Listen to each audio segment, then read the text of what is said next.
The order came at 11:47 p.m., not from an enemy commander, from inside their own system. Someone with clearance, someone with rank, someone who had shaken hands with the men he was now sending to die. General Marcus Holt looked at the satellite coordinates on his screen, looked at the 20 names on that extraction list, and typed 4 words into a secure terminal, "Let them burn there." He closed the laptop, poured himself a drink, and went to sleep.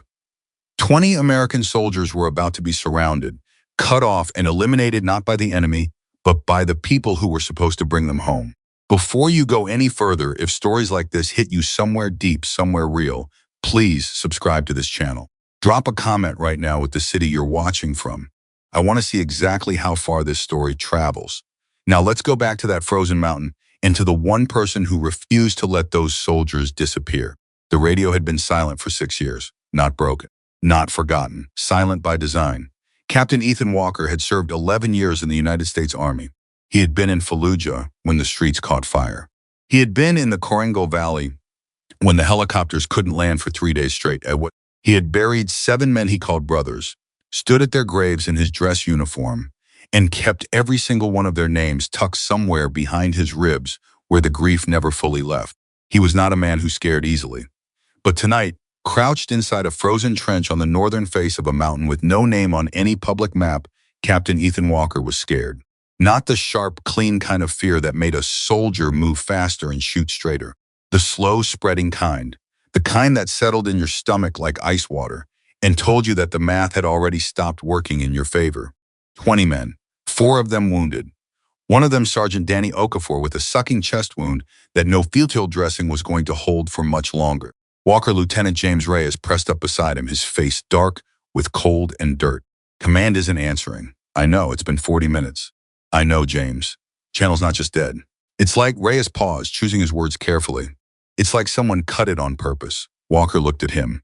Reyes was 29 years old. He had a daughter who had just turned 3. He had shown Walker a photo of her birthday cake 2 days before the mission launched, pink frosting, a little plastic tiara on top. Walker had made a joke about it. They had both laughed. Walker did not look away from Reyes's face when he answered. "I know," he said for the 3rd time, because he did know. Deep down, in the part of him that had spent 11 years reading situations the way other men read weather, he knew. This was not a technical failure.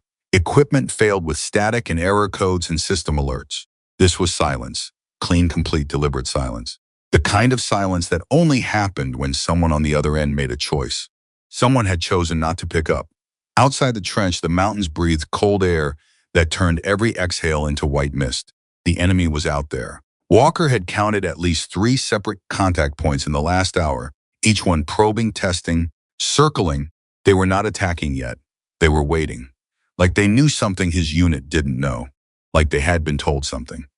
Private First Class Marcus Webb, 22 years old, and still the best radio technician Walker had ever seen, crawled up from the far end of the trench. His hands were shaking.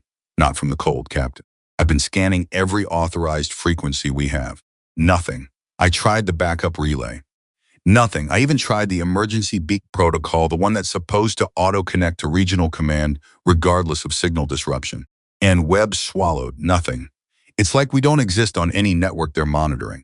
The words landed like something physical, like we don't exist. Walker let that sit for exactly 5 seconds. Then he made a decision. "Webb, your kit. Bring it here."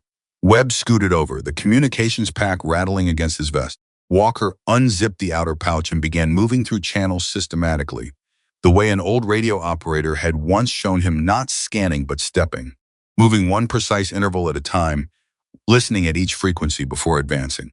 The soldiers around him watched without speaking. Even the wounded ones had gone quiet. Sergeant Okafor, propped against the frozen dirt wall with his hand pressed to his chest, tracked Walker with his eyes and said nothing. Walker moved through 37 channels, 40, 45, nothing but static and the howl of wind across the ridgeline. Then a story. It came back to him the way old things did. Not in a rush, but in a drift, like smoke coming under a door. His 2nd year of deployment, a bar in Bagram. An old communications sergeant named Harold Purcell, retired, leather-faced, 3 wars behind him, who drank bourbon and talked about things that younger soldiers weren't supposed to know about yet. "Every system has a ghost layer," Purcell had said that night, turning his glass in a slow circle on the bar top. "Frequencies that get open for a mission, and never properly closed down. Black channels. Nobody monitors them. Nobody acknowledges them. They just sit there. Walker had asked the obvious question. Why don't they shut them down? Purcell had smiled. Not warm. Because sometimes the only way a man gets home is if someone on the other end picks up a signal that wasn't supposed to exist. He had given Walker a 7-digit frequency number. Walker hadn't written it down. He hadn't needed to. That kind of information delivered by a man with that kind of eyes didn't leave. It settled somewhere permanent. Walker looked at the frequency dial. 7 digits. He found himself entering them before he finished deciding whether to. Webb watched him. Captain, that's not unauthorized. I know what it is. The channel opened, and the static was different. Different how, he couldn't have explained. Not cleaner, not louder, but different the way a room feels different when it has a person in it rather than when it's empty. Something alive in the silence, something listening. Walker picked up the handset. He thought about the 20 men behind him. He thought about Danny Okafor's chest wound. He thought about Reyes's daughter with her pink frosting birthday cake. Go 7. This is Raven Actual. His voice was steady. He had spent 11 years making sure his voice stayed steady when it mattered. If anyone can hear this, we need assistance. We are 20 personnel, 4 wounded, position compromised, communication with command severed. If anyone can hear this, we need help. He released the button. Static, 10 seconds. 20, he counted. He couldn't stop himself. Every second that passed was another second. The enemy tightened the circle. 30 seconds. It's dead, sir, Webb said quietly. 40 seconds. Reyes put a hand on Walker's shoulder, and Walker knew what that meant. They needed to move. They needed to make a decision. They couldn't sit in a trench counting seconds on a channel that hadn't been active in 6 years while the enemy. The static shifted. Every man in that trench felt it before they heard it, the way the air changes before lightning. And then a voice came through the handset. A woman's voice, low, controlled, unhurried. The kind of calm that didn't come from inexperience. It came from someone who had been in so many bad situations that even a very bad situation no longer changed the tempo of their breathing. Go 7 listening. Who needs me? Nobody moved. Sergeant Okafor with the chest wound had his eyes wide open. Private Webb had stopped breathing. Lieutenant Reyes, hard-edged James Reyes, who had never in Walker's memory shown visible surprise about anything, was staring at the handset like it had just spoken in a language that had no right to exist. Walker brought the handset back to his mouth. Ghost 7. This is Captain Ethan Walker, Raven Actual. We are a reconnaissance unit, 20 personnel, pinned at grid. Don't transmit your grid. Her voice cut across his, not rudely, not with urgency, but with complete, flat certainty. Not on any frequency. Not even this one. Walker stopped. Do you understand me, Captain? Yes, good. Don't tell me where you are. Tell me what you can see, he blinked. What I can see. Ridgelines, structures.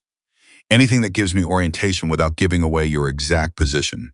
You have 30 seconds before someone gets curious about this channel. Walker looked at Reyes. Reyes looked back at him. 20 years of combined military experience between them, and neither of them had anything useful to say. So Walker described what he could see. The broken antenna tower at 2 o'clock.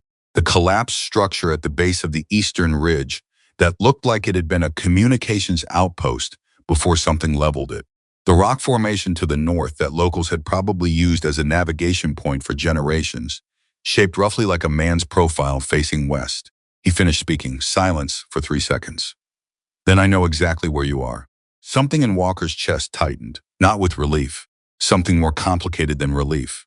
Go 7, who are you? Right now, I am the person keeping you alive. That's enough information. That's not, Captain Walker. Her voice shifted, not harder, but more direct. Like a door closing. I am going to ask you something, and I need you to answer honestly, because the wrong answer gets you killed. All right. What extraction point were you given? Walker glanced at Reyes, who had been following the conversation from inches away. Extraction point Sierra, Walker said. The forward team was supposed to mark it with stop. That word landed like a flat stone on still water. Hard, clean, final. Do not go there. That's our approved extraction. Command designated captain. Listen to me very carefully. A pause. Brief. Command is not coming to bring you home at extraction point Sierra. Whoever is waiting at Sierra is not your rescue. Walker felt the cold go deeper, into the bones, below the cold. You're saying the extraction point has been compromised. I'm saying more than that. Another pause, and he could hear something in the background of her transmission wind. Close wind. She was outside, somewhere high. I am saying that Extraction Point Sierra was chosen because it has no cover, no exit routes, and no elevation advantage for your unit. It has been chosen so that 20 men walk into an open space and cannot walk out again. The trench was absolutely silent. Okafor had stopped looking at the handset. He was looking at the ceiling of frozen dirt above him, and his jaw was working, and Walker understood what he was thinking. Because Walker was thinking the same thing, this cannot be true. But his gut, the part of him that 11 years of hard experience had trained to recognize the shape of truth, even when the truth was the worst possible thing, his gut had already accepted it. How do you know this? He asked. Because I've seen it before. A very brief silence. I've lived it, B7. You need to move. You need to move right now, Captain, because in approximately 4 minutes, the unit that has been circling your position from the eastern ridge is going to change from observation to engagement. I have been watching them change position for the last 23 minutes. I know their pattern. And right now their pattern says 4 minutes. Reyes grabbed Walker's arm, didn't say anything, didn't have to. Walker looked at Webb. Okafor, can he move? Webb looked down the trench. Okafor had heard. He was already pushing himself to sit. I can move, Okafor said. And his voice was rough and slightly wet and completely certain. Walker made a decision. Go 7, if we move, which way? Northwest, there is a slope that looks impassable. It is not. There is a path that locals have used for 40 years that your satellite imagery did not pick up because it runs under an overhang. You will not see it until you are standing at the entrance, which is marked by 3 flat stones stacked vertically against the cliff face. And you know this because I have walked it, she said. More than once. Move now, Captain Walker. You have 3 minutes, 50 seconds. He looked at Reyes. Reyes was already turning to the unit. And just like that, on the word of a woman whose name they didn't know, whose face they had never seen, whose existence was supposed to be classified as impossible, 20 American soldiers climbed out of their trench and started moving northwest. Walker kept the handset pressed to his ear, kept the channel open, kept listening to the low, controlled breathing on the other end that told him Ghost 7 was still there, was still watching, was still doing something that he couldn't see from where he stood, but that he felt in the way the darkness around them stayed quiet longer than it should have. They found the 3 stacked stones, exactly where she said. They found the path beneath the overhang, narrow, barely 2 men across, which meant it would slow them down, but also meant that anyone pursuing them could only come 2 across as well. Walker noted that. She had known that too. She had picked a route that turned their smaller number from a weakness into something manageable. Behind them, exactly 4 minutes after she had given the warning, the eastern ridge lit up with the sound of a firefight, not aimed at them.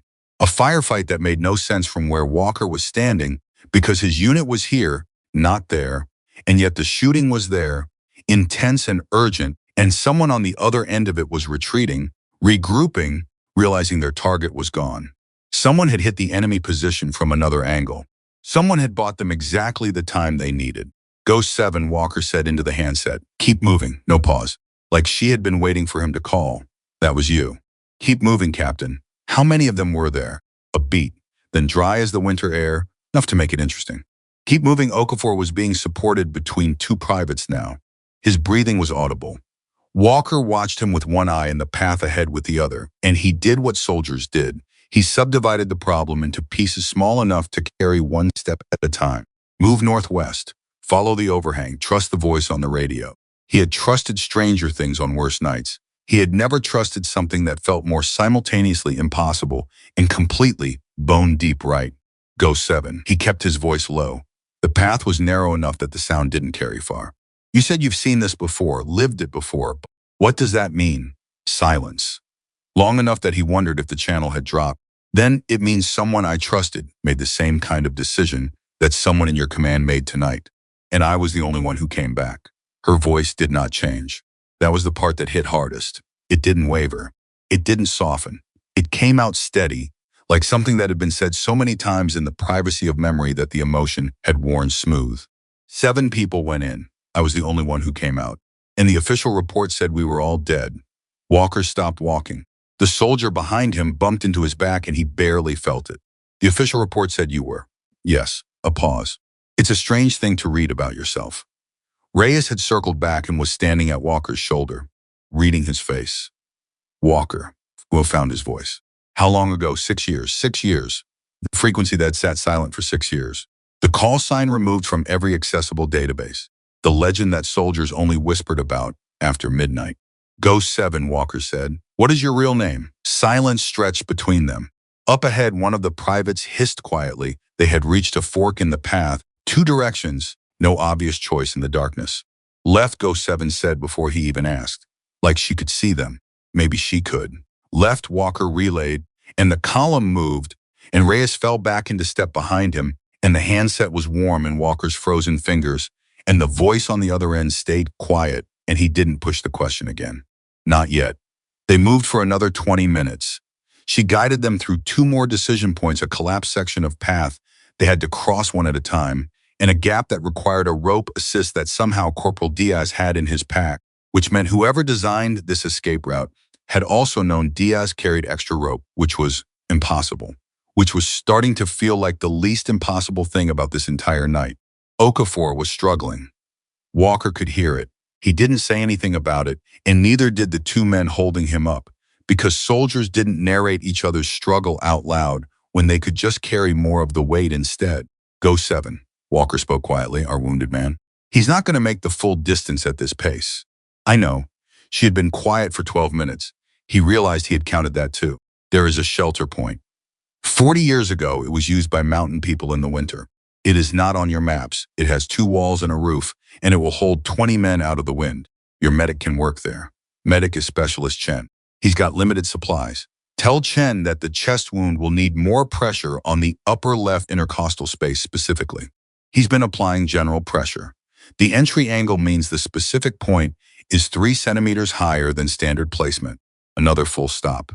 Reyes this time was the one who reached out and put a hand on Walker's arm, steadying him. How do you Walker started? Tell him, Ghost 7 said.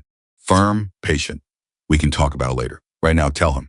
Walker relayed the instruction to Chen, watched the young specialist's face go through a rapid series of recalibrations, surprise, resistance, professional skepticism, and then watched him shift his hands.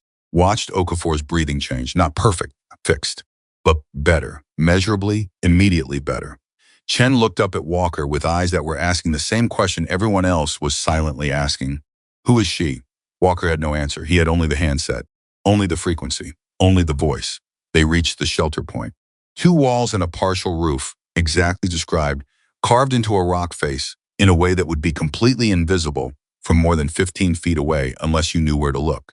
They filed in, all 20 of them, tight and quiet and grateful in the way that people are grateful when they stop believing they're going to die and start tentatively believing they might not. Chen worked on Okafor. The other soldiers settled into positions, some watching the entrance, some watching each other. A few who had reached the point of exhaustion where the body simply stopped negotiating and demanded payment. Webb sat with the communications pack in his lap, running his hands over it the way some men ran rosary beads.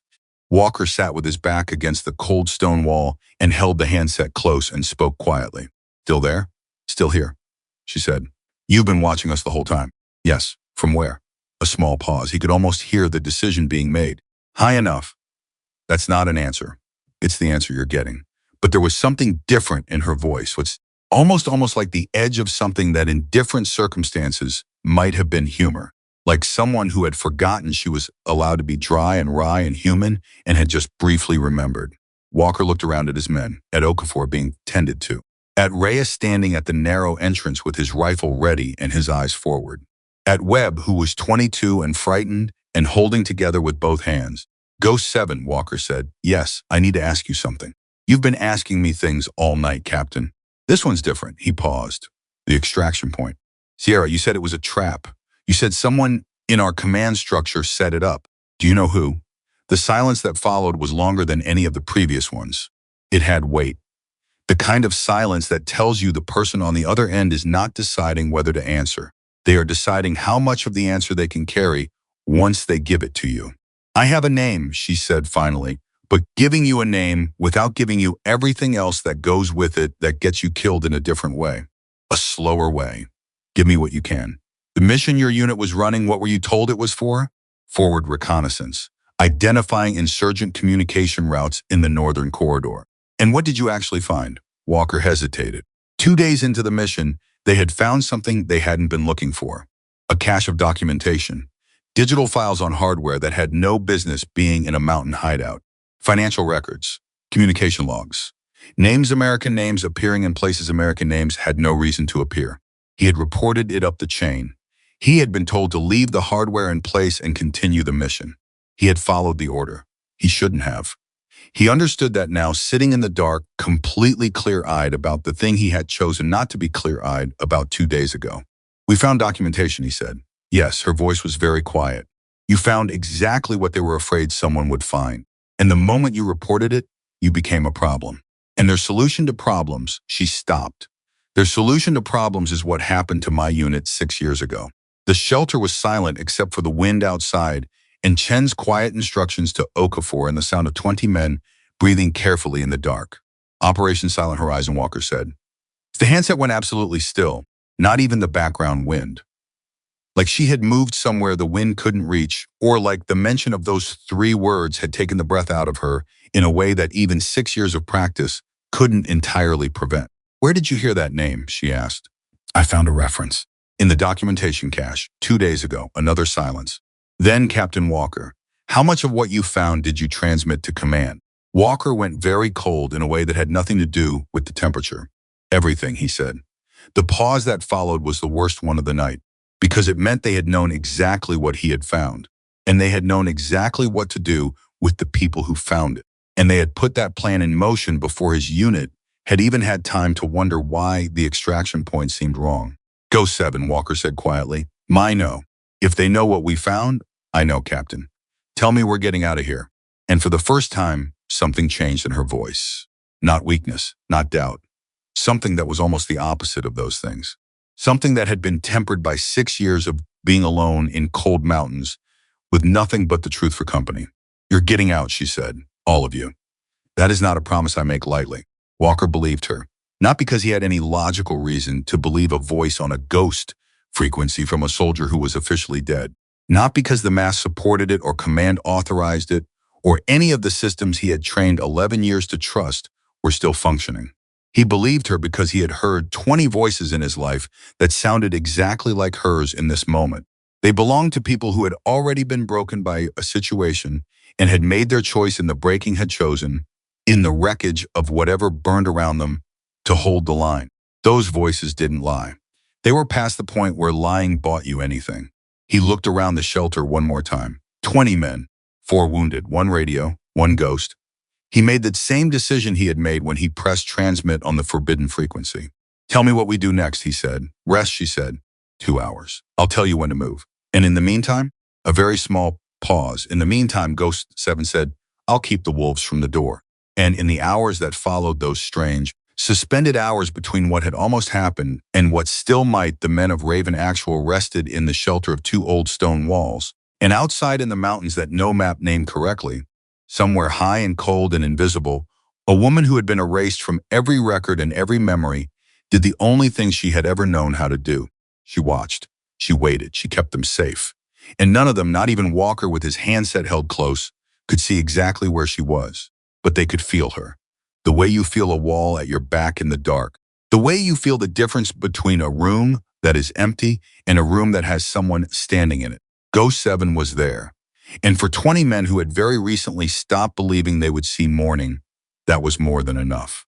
So Danny Okafor, chest wound, dressed and breathing steadier, reached out in the darks and the wrist and the private next to him and held on. The private, 18 years old, first deployment, still didn't fully believe where he was held back. Neither of them said anything. There was nothing to say that the contact didn't already say. Webb, at some point in the second hour, fell asleep with the communications pack still in his lap and his hands still resting on it. His head dropped to the side, and he slept the way young, exhausted people sleep completely, immediately, without transition. Reyes did not sleep. Reyes stood at the entrance and watched the darkness and turned once to look at Walker and gave him a very small nod. The kind that said, I am still here. I am still watching. Whatever this is, we are still in it together. Walker nodded back. Then he turned back to the handset and listened to the soft static of the ghost frequency. And somewhere in the second hour, he thought he heard, very faintly, beneath the static and the wind, the distant crack of a single rifle shot. One shot, very far away, very deliberate, then silence again. and the darkness around the shelter stayed quiet. And nothing moved that should not move, and the wolves stayed away. Thank you, Walker said softly into the handset. The response, when it came, was barely above a whisper. Don't thank me yet, Captain. But he did anyway, silently to himself in the way that mattered most. He thanked her, and outside, in the mountains, in the dark, the woman who was supposed to be dead kept her eyes on the ridgeline and her hand on the rifle and her mind on the 20 names she had taken on as her own, the way she had taken on 7 names 6 years ago, the way she had carried those 7 names every single day since, the way she had told herself every single day since that 7 was as low as the number was ever going to go again. Not on her watch, not if she had anything left to give. And Olivia Hayes, because that was her name, even if no living record still held it, even if no active database still carried it, even if the official story said she was just another casualty of a mission that had never officially happened, Olivia Hayes still had quite a lot left to give. She intended to give every last bit of it. The 2 hours passed the way hard hours always passed, not quickly, not slowly, but in pieces. Each piece felt like its own small eternity. And then suddenly all the pieces were gone, and Walker was looking at the luminescent hands of his watch, and it was 347, and Ghost Seven's voice came through the handset like she had never stopped talking, like she had simply been waiting for the exact right moment to continue a sentence she started 2 hours ago. Captain Walker, it's time. He was already awake. He was not sure he had slept at all. He had spent the 2 hours in a state that was not sleep and was not quite wakefulness either, something in between, where the mind runs quiet loops and the body stays still, and part of you keeps listening even when there is nothing to hear. He sat up, looked around the shelter. Most of the men were already stirring, the way soldiers stir, not gradually, not with the slow, warm unfurling of a civilian waking up safe in a bed, but suddenly, completely, all at once, eyes open and hands moving before the rest of the brain catches up. Reyes was still at the entrance. He looked at Walker and gave a short nod. Still clear, still quiet. Okafor, Walker asked quietly. Chen appeared from the back of the shelter. He looked exhausted in the particular way that medics looked exhausted, not just tired but depleted, like he had been drawing from a reserve he hadn't known he had and was only now discovering its limits. Stable. The pressure adjustment helped, more than it should have, honestly. He can move slowly. He needs a real surgical team in the next 6 hours. 6 hours. Walker did the math. Every decision he had made in the last 2 hours had been based on the math, even when the math was terrible. Ghost 7, he said into the handset. Our critical wounded needs surgical intervention in 6 hours. Does your route account for that? Your route gets you to an intermediate point in 90 minutes where I have made arrangements, she said. At that point, you will have options you do not have right now. What kind of arrangements? A pause that was not hesitation. It was the pause of someone selecting information carefully. The way a surgeon selects instruments, not everything on the tray, just exactly what is needed right now. The kind that cost favors I've been saving for 6 years, she said. Move your unit northwest along the upper path. Do not descend toward the Valley Road. The Valley Road is being watched. By who? By people who were told your unit might try to use it. Her voice stayed level, completely level. The people who arranged tonight have contingency plans. They expected you to find an alternate route. They just did not expect the route you're taking. Because they don't know about you, Walker said. Because I am not in any system they can access, she replied. That is the advantage of being officially dead. You move through the world in a way that certain people cannot anticipate. Reyes had come up beside Walker and was listening openly. He had stopped pretending he wasn't part of this conversation sometime in the first hour. Walker hadn't told him to step back because Reyes was his second, and because if Walker took a bullet in the next 90 minutes, Reyes needed to know everything. The people who set up tonight, Reyes said, leaning toward the handset. How high up does it go? A beat of silence. High enough that I spent 6 years deciding whether to go public with what I know, Ghost 7 said, or whether going public would just get me killed again before the information reached anyone who could do something with it. Reyes looked at Walker. Walker looked back. And now? Walker asked. Now I have 20 witnesses, she said, simply, flatly. And one of them is a decorated captain with 11 years of service and a record that is considerably harder to discredit than a soldier who is officially listed as killed in action. Another pause. Move your unit, Captain. We talk while we walk. They moved. Webb helped support Okafor on one side, a soldier named Torres on the other. Chen walked behind them, watching Okafor's breathing, with the focused attention of someone who understood exactly what the margins were and was not going to let them slip. The rest of the unit filed out of the shelter in pairs, quiet and disciplined, each man carrying the weight of what the last 6 hours had meant without putting it into words, because there were no words that fit yet, and there probably wouldn't be for a long time. Walker walked at the front with the handset and Ghost 7 in his ear. "Tell me about Silent Horizon," he said. The response took a moment, like drawing something up from a depth. "8 of us," she said. "Special reconnaissance. We were sent into the northern mountain corridor, the same general area your unit was operating in, to assess insurgent communication infrastructure. That was the official mission. And the real mission? We didn't know there was a real mission at the time. That's the thing about being used. You rarely know you're being used until it's too late to matter." Her voice carried no self-pity, just the plain observation of someone who had processed a thing so many times it had lost its jagged edges. "We went in clean, we did our job, and 4 days in we found something." Walker waited. "Financial records," she said, "on a hard drive hidden inside a structure that was supposed to be a civilian storage facility. The records showed money, moving large amounts, American-sourced, moving through a series of intermediary accounts into operational funds that were supporting the very insurgent network we had been sent to assess." Walker's jaw tightened. He kept walking, kept his eyes on the path. "Someone was funding them," he said. "Someone was funding them, yes. But more than that, someone was feeding them intelligence. Movement reports, patrol schedules, extraction point locations." She paused. "The same kind of information that would tell a well-organized enemy force exactly where to find a 20-man reconnaissance unit that had just discovered something they were not supposed to find." The parallels were not subtle. Walker felt them land in sequence, one after another, like each one was a weight being placed on a scale that had already been loaded past comfortable. "You reported it," he said. "Our team leader reported it. Captain David Mercer, best officer I ever served under. He reported it through the secure uplink at 1,900 hours on the 4th day. A brief silence. By 200 the next morning, our position was compromised. They hit us from 3 directions. It was not an opportunistic attack. It was a coordinated elimination." Reyes, walking just behind Walker, said quietly, "They used the uplink. The uplink confirmed our location and gave them a time window," Ghost 7 said. She had heard him. Of course she had heard him. Yes. The moment Mercer transmitted that report, we were marked. The attack came fast enough that they had to have been pre-positioned. Someone gave the order before the report was even fully processed. Her voice stayed steady. Walker was beginning to understand that the steadiness was not composure in the ordinary sense. It was something that had been built out of necessity, brick by brick, over 6 years of mornings when she had woken up alone in the mountains and made the decision to keep going. 7 of my team died. Mercer died, our communications specialist. Our 2 snipers, 3 others. I was the only one who made it out, and I made it out because I was on an elevated position when the attack started, and I had enough cover to move without being seen. They thought you were dead," Walker said. "They had every reason to think so. I didn't transmit. I didn't move toward any extraction point. I went up instead of down, which is not what a wounded soldier trying to survive is supposed to do, which is exactly why it worked." She paused, "And then I stayed. For 6 years," Walker said. "For 6 years. Torres, up ahead, shifted Okafor's weight and said something quiet.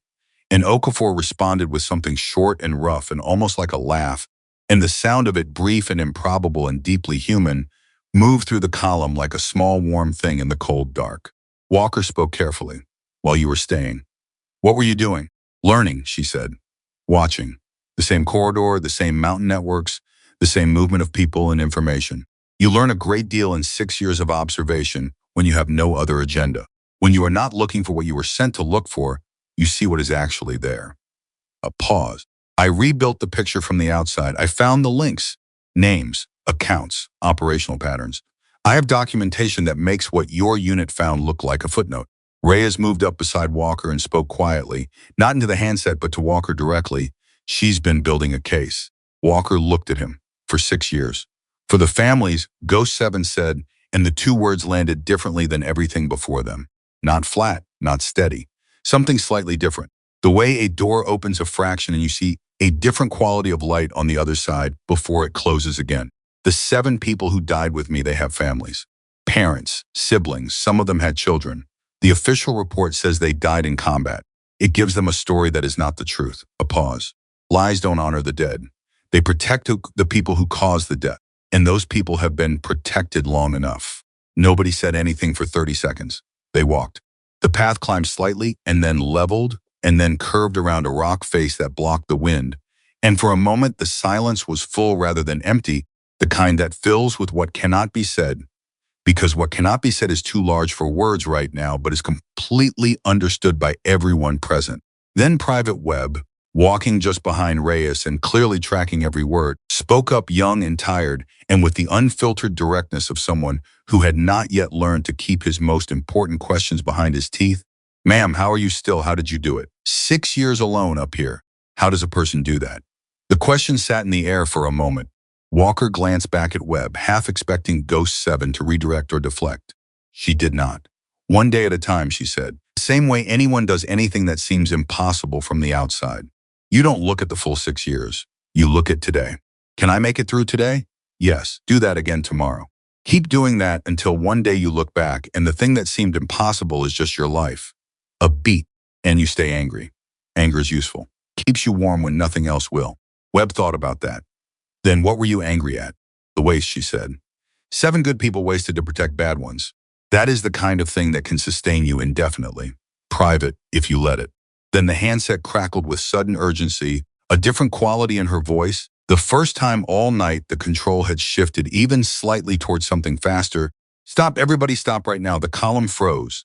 Complete stillness. Not a foot moved, not a rifle shifted. Walker's hand went to his own, purely on reflex. What is it? He said quietly. Movement, 40 meters ahead. 2 individuals, moving laterally across your path. They are not moving toward you. They do not know you are here. But they will cross your path in approximately 60 seconds. Do not move. Do not transmit anything until I tell you. 60 seconds was a very long time to stand completely still in the dark, with a wounded man being held up between 2 soldiers and 20 sets of lungs trying to breathe as quietly as possible. Walker counted. 40 seconds. He could hear faintly the crunch of movement somewhere ahead in the dark. Footsteps on frozen ground, 2 sets, moving with the unhurried confidence of people who believed they were alone. 50 seconds. The footsteps grew slightly louder, then held, then very gradually began to fade. At 68 seconds, he knew because he counted every single one. Ghost 7's voice returned. Their clear move. Quickly now they have a rotation, and the next pair comes through in 12 minutes. You need to be past this section before then. How do you know they have a rotation? Reyes asked, moving forward. Because I set up observation on this corridor 4 years ago, she said. I know their patterns better than they do. Move. They moved quickly. Okafor made a sound that he tried to suppress and didn't quite, and Chen said something short and steady to him, and Okafor nodded and kept his feet moving. And Walker watched it happen and filed it somewhere that he would think about later, in some quieter place, when there was space. Think about what a person could do when the alternative was not doing it. 11 minutes later, they were past the section. Ghost 7 said good. Just that, one word. But the way she said it, Walker had heard commanding officers deliver full speeches with less meaning in them than that single word from her. They kept moving, and then she said, Captain Walker, the documentation your unit found, the hard drive. Where is it now? Walker's pace didn't break, still at the cache site.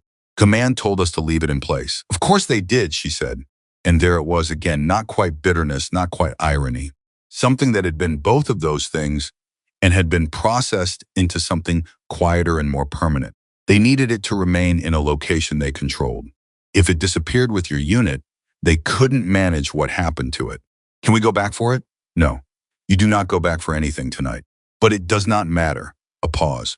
What is on your unit's cameras and recorders from that cache site matters more.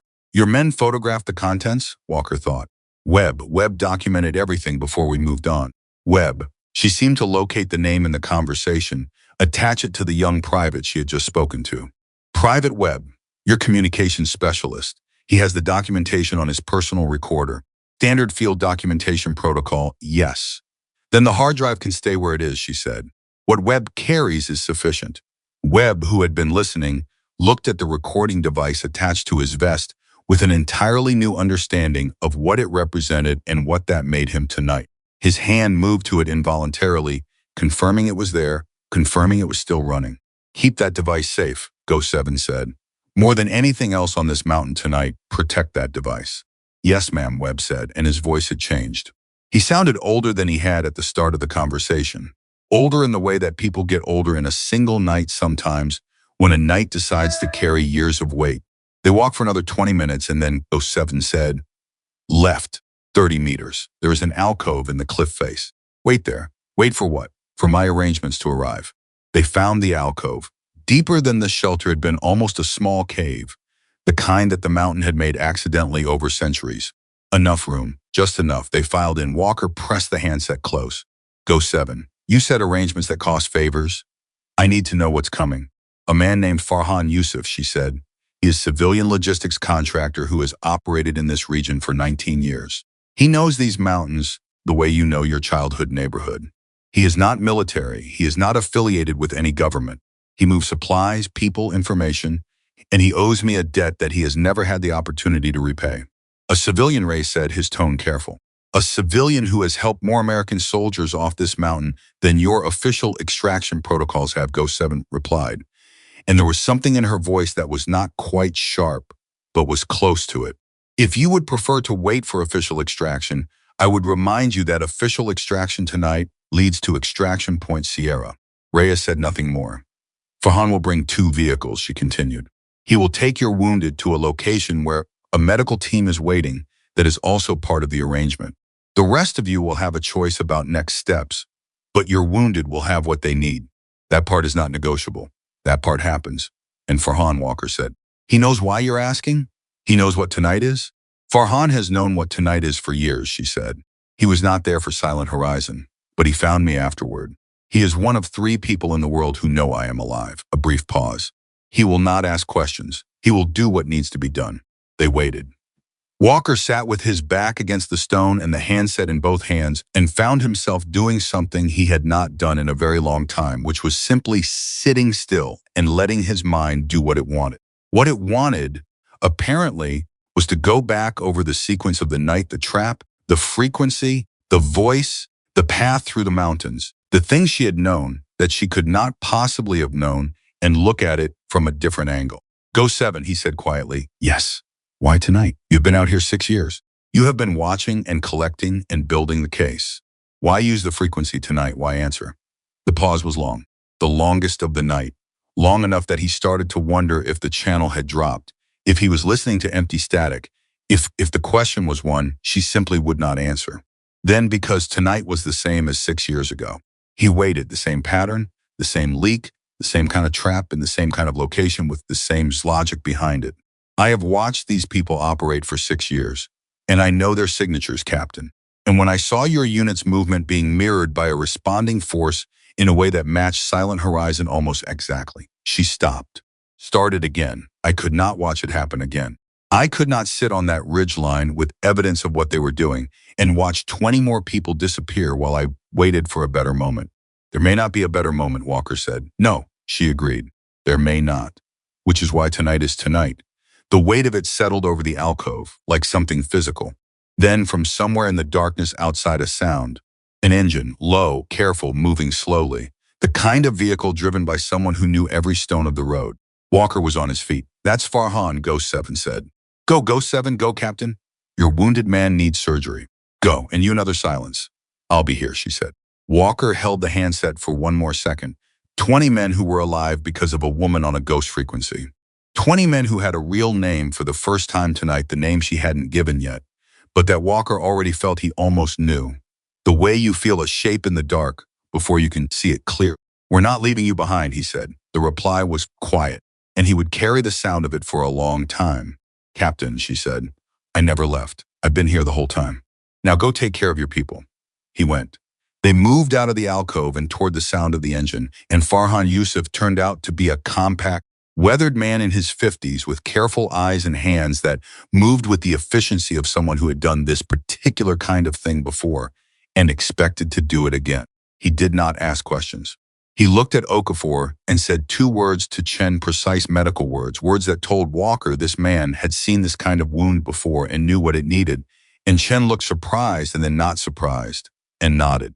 They loaded Okafor into the first vehicle. Chen went with him. Torres went with them. The second vehicle held the rest in 2 trips, Farhan driving the first himself. As Walker climbed in, he looked back at the mountains, at the dark ridgelines, at the places where a person could stand in the cold and watch an entire valley floor without being seen. He looked for a long time. He saw nothing. But he felt her up there the same way he had felt her all night, the way you feel a wall at your back in the dark. Solid, real, present. In the vehicle, Ray sat beside him and said nothing for a long time. Then Walker, yeah, the documentation, Webb's recorder, the case she's been building. Reyes kept his voice low, his eyes forward. If we get back and the wrong people, debrief us first. Webb goes nowhere near a formal debrief without legal representation, Walker said. And neither do we. We don't report in through standard channels. We go directly to someone outside this command structure. Who? Walker thought about it. Not for long. The answer had been assembling itself in the back of his mind throughout the entire drive down the mountain. Army Inspector General and a JAG officer I trust. And he paused. Rachel Morgan. Reyes turned to look at him. Captain Rachel Morgan, Army Intelligence, stationed at Bagram. Someone Walker had known for 4 years. Someone whose fundamental honesty he had tested in smaller ways before tonight without knowing he was doing it. Someone who had every clearance necessary to take documentation to the right people and the specific kind of integrity that made certain people very uncomfortable. You sure about Morgan? No, Walker said honestly. But Ghost 7 has been sure about nothing for 6 years, and she still held on. I can manage one leap of faith. Reyes thought about that. Then he leaned back in his seat and exhaled slowly and said, okay, Morgan it is. Outside, the mountains moved past them in the dark, immense and indifferent, holding their secrets the way they had always held them patiently, permanently, with no particular interest in whether the people moving through them survived or disappeared.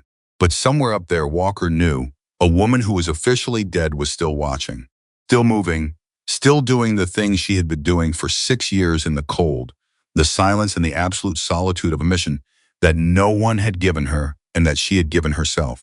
He pulled out the radio one more time. Press transmit on the ghost frequency one more time. Ghost 7, we're clear of the mountain, static. He waited.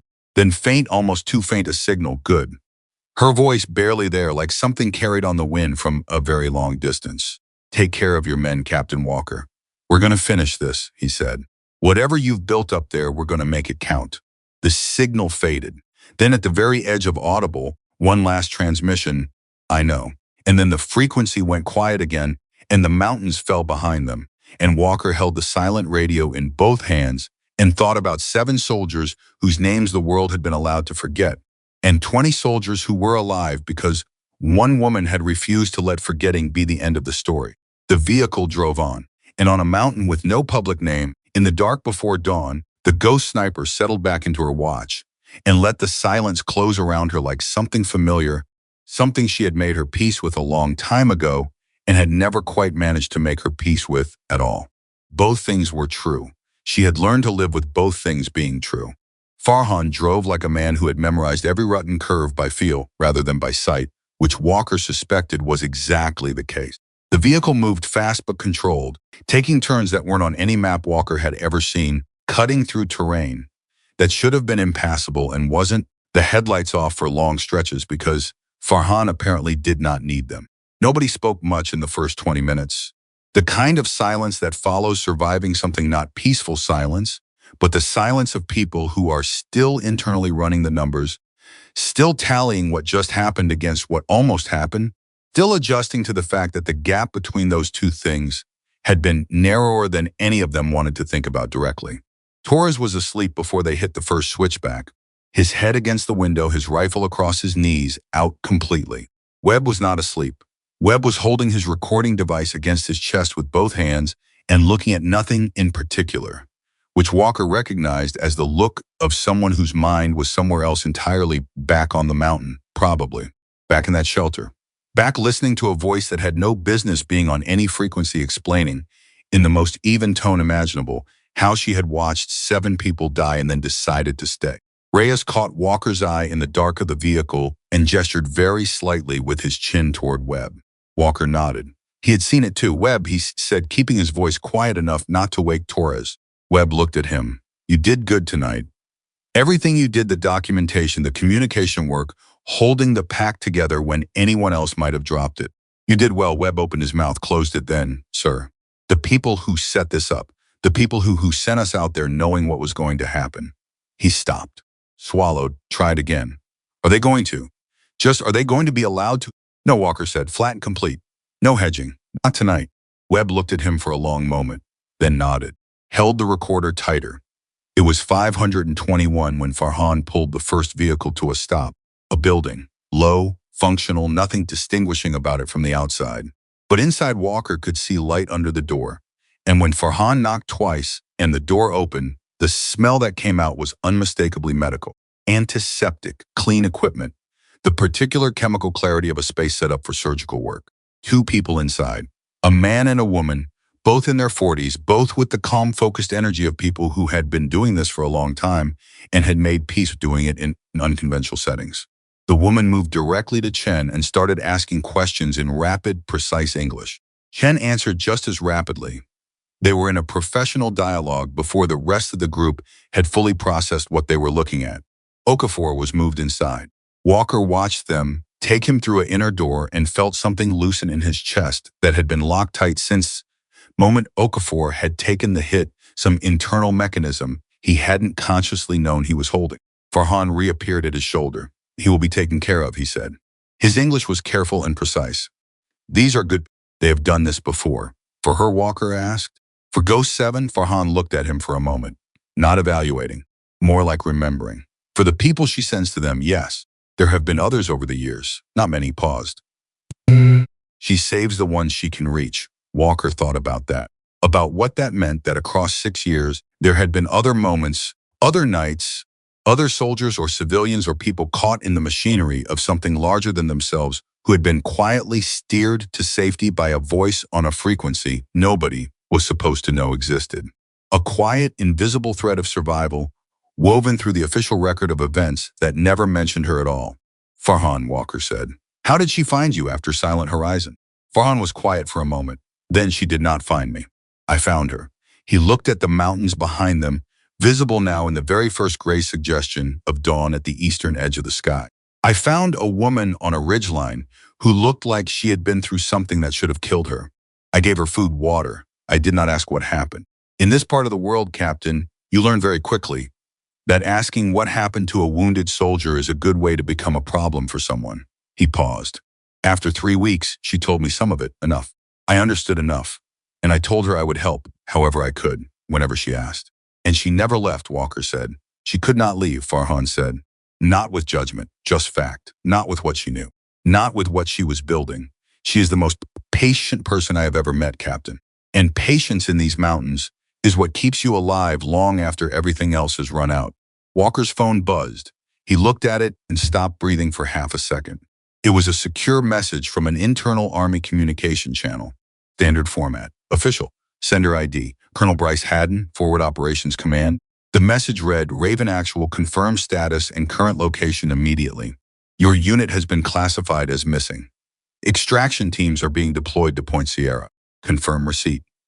Walker stared at it. Reyes leaned over and read it over his shoulder and said something very quiet and very profane. They don't know we got out, Reyes said.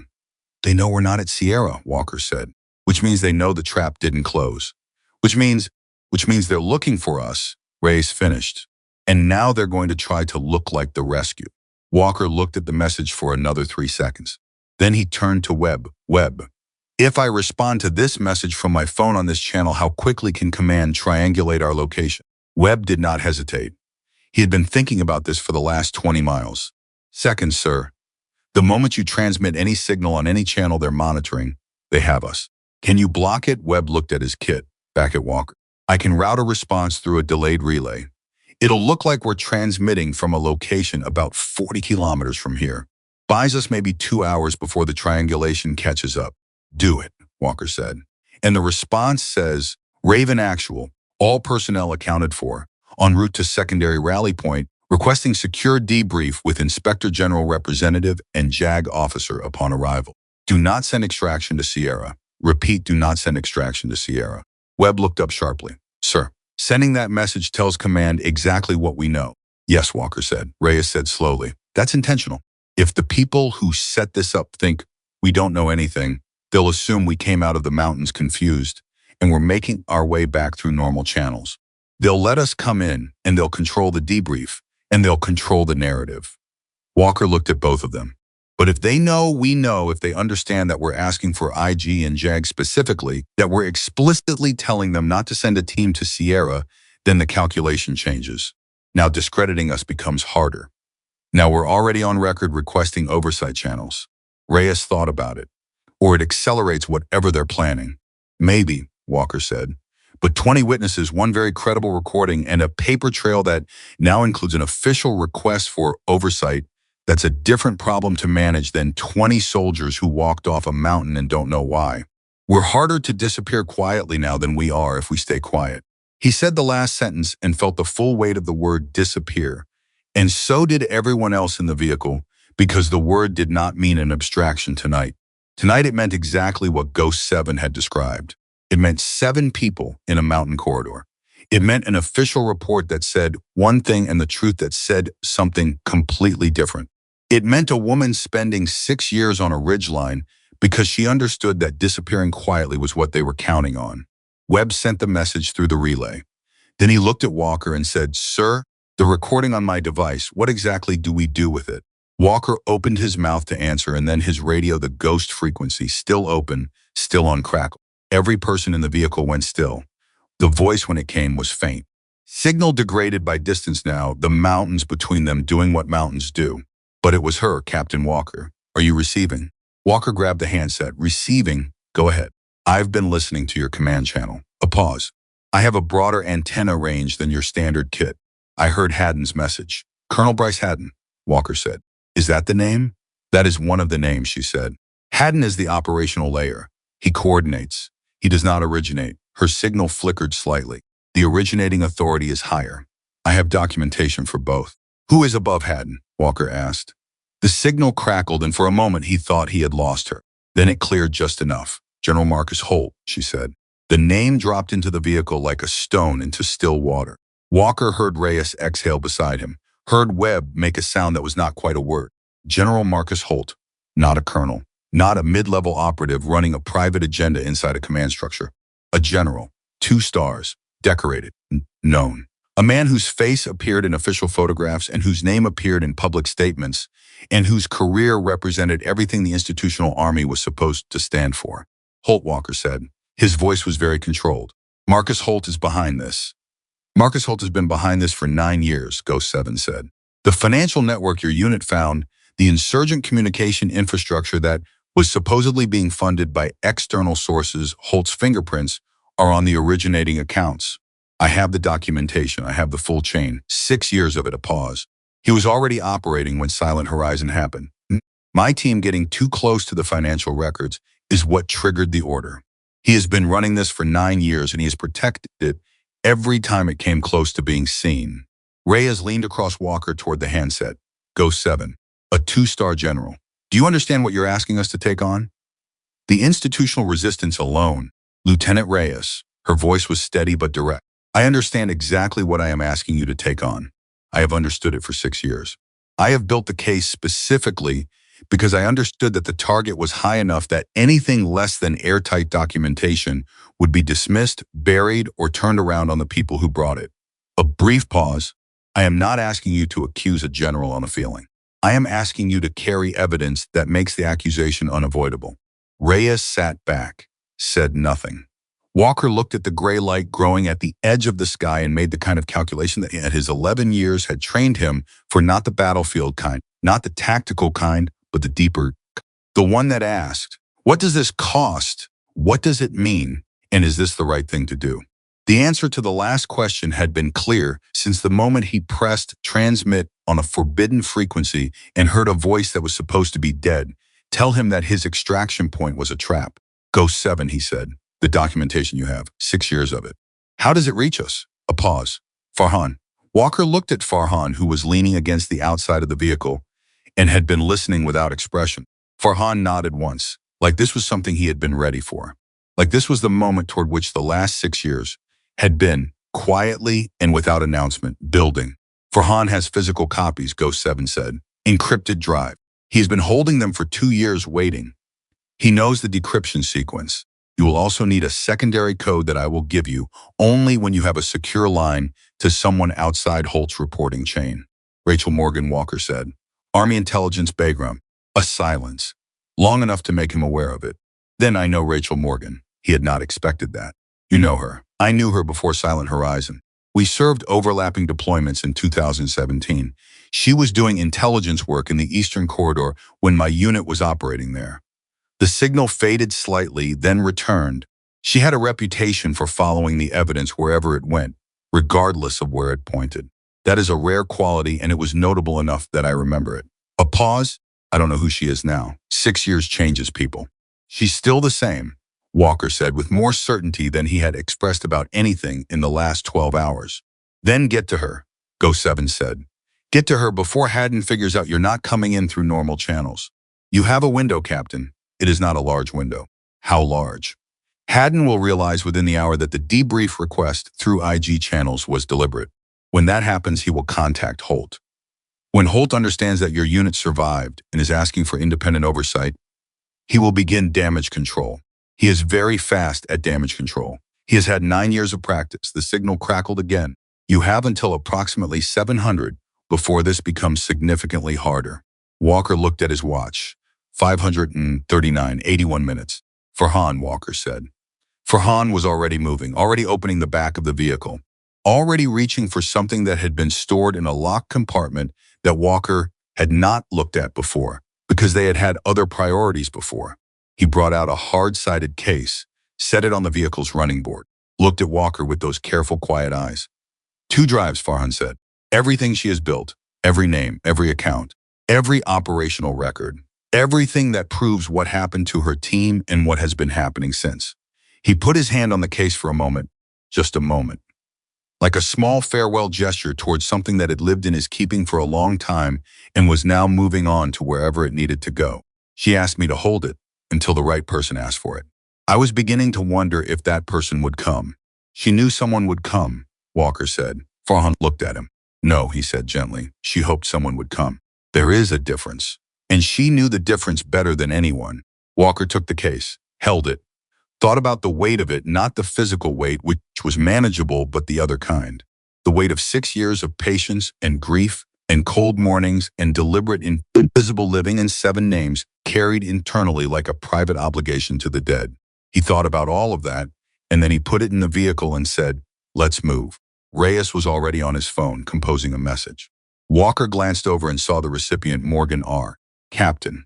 The message was brief and entirely in a language that looked like nothing, a series of references and shorthand that would mean nothing to anyone who hadn't served with both Walker and Morgan in the same unit 3 years ago, which Walker had carefully maintained as a private cipher for exactly the kind of situation where standard communication channels could not be trusted.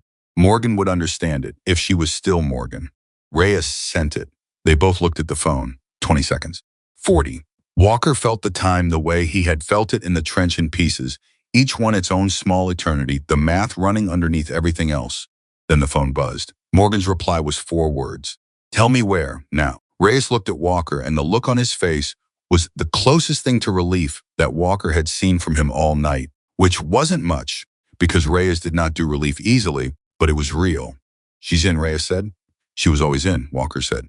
She just didn't know it yet. He picked up the ghost frequency handset one more time. The signal was weaker now, more distance, more mountains between them. But she was still there. He could feel it in the static the same way he had felt it all night. Ghost 7, Morgan responded. She's secure and she's ready. A longer pause than usual. Long enough that he adjusted his grip on the handset, concerned about signal loss. Then good. And something in that word, something underneath the steadiness.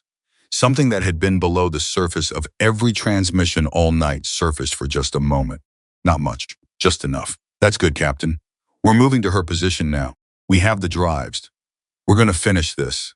Static then, Captain Walker. Yes. When you get to Morgan. When you sit down with her and you open those drives and you start going through what is there. She stopped, started again. The names of my team: David Mercer, Andre Baptiste, James Fong, Lucia Ramirez, Thomas Webb. Not a signal pause, a different kind. And Private First Class Kevin Cole, 22 years old. It was his second deployment. She stopped again. They are in the documentation. They are listed as collateral casualties of an insurgent attack. I want their names to be what the documentation is actually about. Not Holt, not the money, not the network. Those things matter for the investigation. But the 7 of them, that is what it is actually about. Walker could not speak for a moment. 7 names, 6 years. The thing that had sustained her, the anger at the waste, she had told Webb, the anger at good people sacrificed for bad ones, was not really anger at all. Or not only anger. It was something older and more permanent than anger. It was the refusal to let people be erased. The absolute refusal, even at the cost of 6 years of frozen solitude and officially not existing, to allow the record to stand uncorrected. I will make sure, Walker said. His voice was not entirely steady, and he did not try to make it entirely steady. I give you my word. Those 7 names are the center of it. The signal crackled. Then barely audible through the static and the distance, thank you. And then the frequency went quiet in a way that felt different from the other silences of the night. Not empty, full, complete, in the way that a sentence is complete when it has said exactly what it needed to say and does not need anything added to it. Walker held the quiet handset for a moment. Then Reyes touched his arm. Walker, we need to move, clock is running. Yeah, he set the handset down, picked up the case. Yeah, let's go. They left Farhan at the building with a handshake that was inadequate for what the man had done, which Farhan acknowledged with a very small nod that said he understood, and it was fine, and this was exactly what it was supposed to be, and nothing more was necessary. They took the second vehicle. Reyes drove because Reyes was the best driver in any unit he had ever been part of, which was a fact he never mentioned and never had to because everyone around him simply knew it. Torres had woken up and was in the back with Webb and 2 other soldiers, and the vehicle moved fast and deliberate through the growing gray light of early morning. They had 72 minutes. Walker sat in the front seat and thought about the 7 names. Sarah Kowalski, Andre Baptiste, James Fong, Thomas Webb, Kevin Cole. He said them in his head, committed them the way he had committed other things, over 11 years not written down, not recorded, but seated somewhere permanent, below the level of the retrievable and above the level of the forgettable. Not a message, a call. The caller ID read Haddon B. Keel, the vehicle went very quiet. Reyes glanced at the screen and back at the road and said nothing. Walker looked at the phone, at the name on it, at the fact that Haddon was calling a personal device number that was supposed to be secure, which told Walker that either the security of that line had been compromised or Haddon was reaching through channels he was not supposed to have access to, which was its own kind of answer about how deep this went and how certain Haddon was of his own position within it. Don't answer, Reyes said quietly. I know. Walker watched the phone ring. 3 more times, then it stopped. 8 seconds later, it rang again. And Walker, who had made several very good decisions, and 1 or 2 questionable ones in the last 8 hours, made a decision that Reyes would later describe as either extremely smart or completely insane, depending on the day you asked him about it. He answered Captain Walker. He kept his voice neutral. Professional. The voice of a soldier who had just had a very difficult night and was following proper protocol and had no particular concerns to speak of. Captain Haddon's voice was measured, controlled. The voice of a man who had practice at measured and controlled. I'm glad you're safe. Your unit status had us extremely concerned. What's your current position? We're mobile, sir. En route to debrief. Your message indicated a request for IG and JAG representation. That's unusual, Captain, given the circumstances. Can you help me understand what's driving that request? Walker heard it, the probe, the careful, professional probe. Not demanding, not aggressive. Asking in the way that people ask when they are actually telling you they are watching very carefully for your answer. Standard protocol, sir, Walker said. After an operation with this level of complexity and this many unanswered questions about what went wrong, I want to make sure the debrief process is properly overseen. For my unit's protection. A pause. Shorter than it should have been from a man with nothing to hide. Course. That's entirely reasonable. We want to make sure your unit is properly supported. Can you give me a location so I can ensure appropriate resources are directed to you? There it was. The location request dressed in the language of support. Reyes was watching the road and his jaw was tight. Webb in the back had his hand on his recorder again. A reflex the way you check for a weapon. We're mobile, sir, Walker said again. I'll have precise location details available at debrief. ETA approximately 90 minutes to the rally point. Another pause. Which rally point, Captain? The one designated by IG protocol, sir.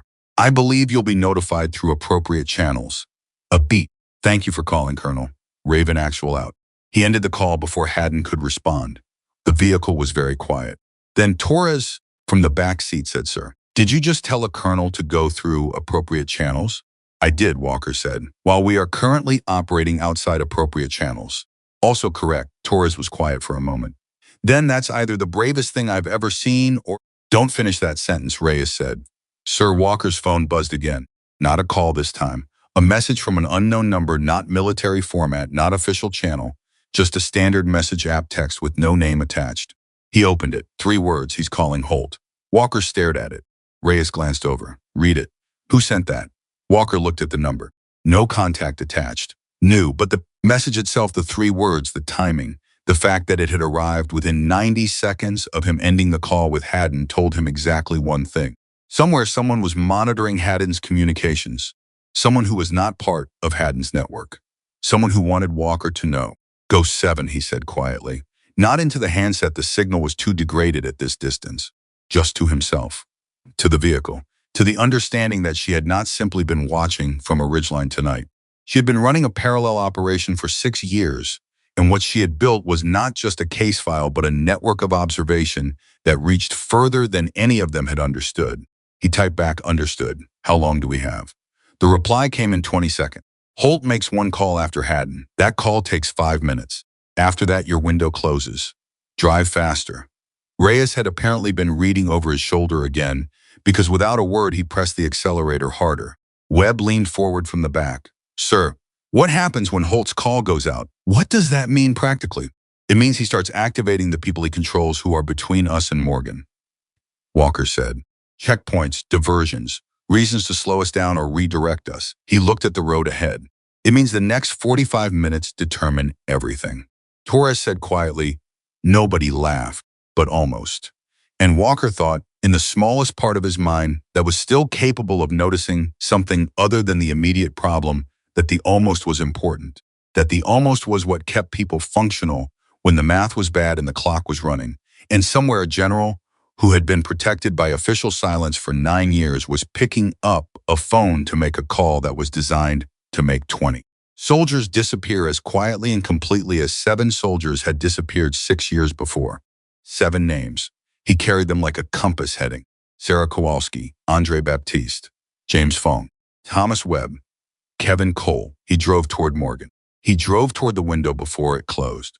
He drove toward the thing that Ghost 7 had spent 6 years in the cold and the silence building toward, not for herself, not for recognition, not because anyone had ordered her to, or because she expected anything on the other side of it, but because the record was wrong, and wrong records were something that certain people could not tolerate. And Olivia Hayes, whether or not the world still held that name in any living document, was one of those people. The mountains fell further behind them with every mile. And in those mountains, in the cold that was finally beginning to soften at its very edges with the suggestion of a sun that had not yet risen, the woman who had spent 6 years making herself invisible did what she had always done when the people she was watching over moved out of her range. She watched until she couldn't see them anymore. And then she watched the direction they had gone. And she kept watching. They made it to Morgan at 641, 19 minutes inside the window. Captain Rachel Morgan was waiting outside a low administrative building on the eastern edge of the Bagram compound, and the first thing Walker noticed about her was that she was alone. No aide, no escort, no official contingent of any kind. Just Morgan, in her uniform, with a coffee cup in one hand and a look on her face that said she had been awake since Reyes's coded message arrived, and had spent the intervening time doing exactly what Walker knew she would do, which was thinking very fast and very carefully about what the message meant and what it required of her. She was 36 years old, dark hair pulled back, eyes that missed very little and communicated even less than they missed. Walker had known her for 4 years and trusted her for 3.5 of those. The first 6 months had been the period he was deciding whether to trust her, which was standard for him, which Morgan had apparently understood because she had never once pushed for more access or more information than he had offered. She had simply been consistently, reliably herself, which was the most trust-building thing a person could do and also the rarest.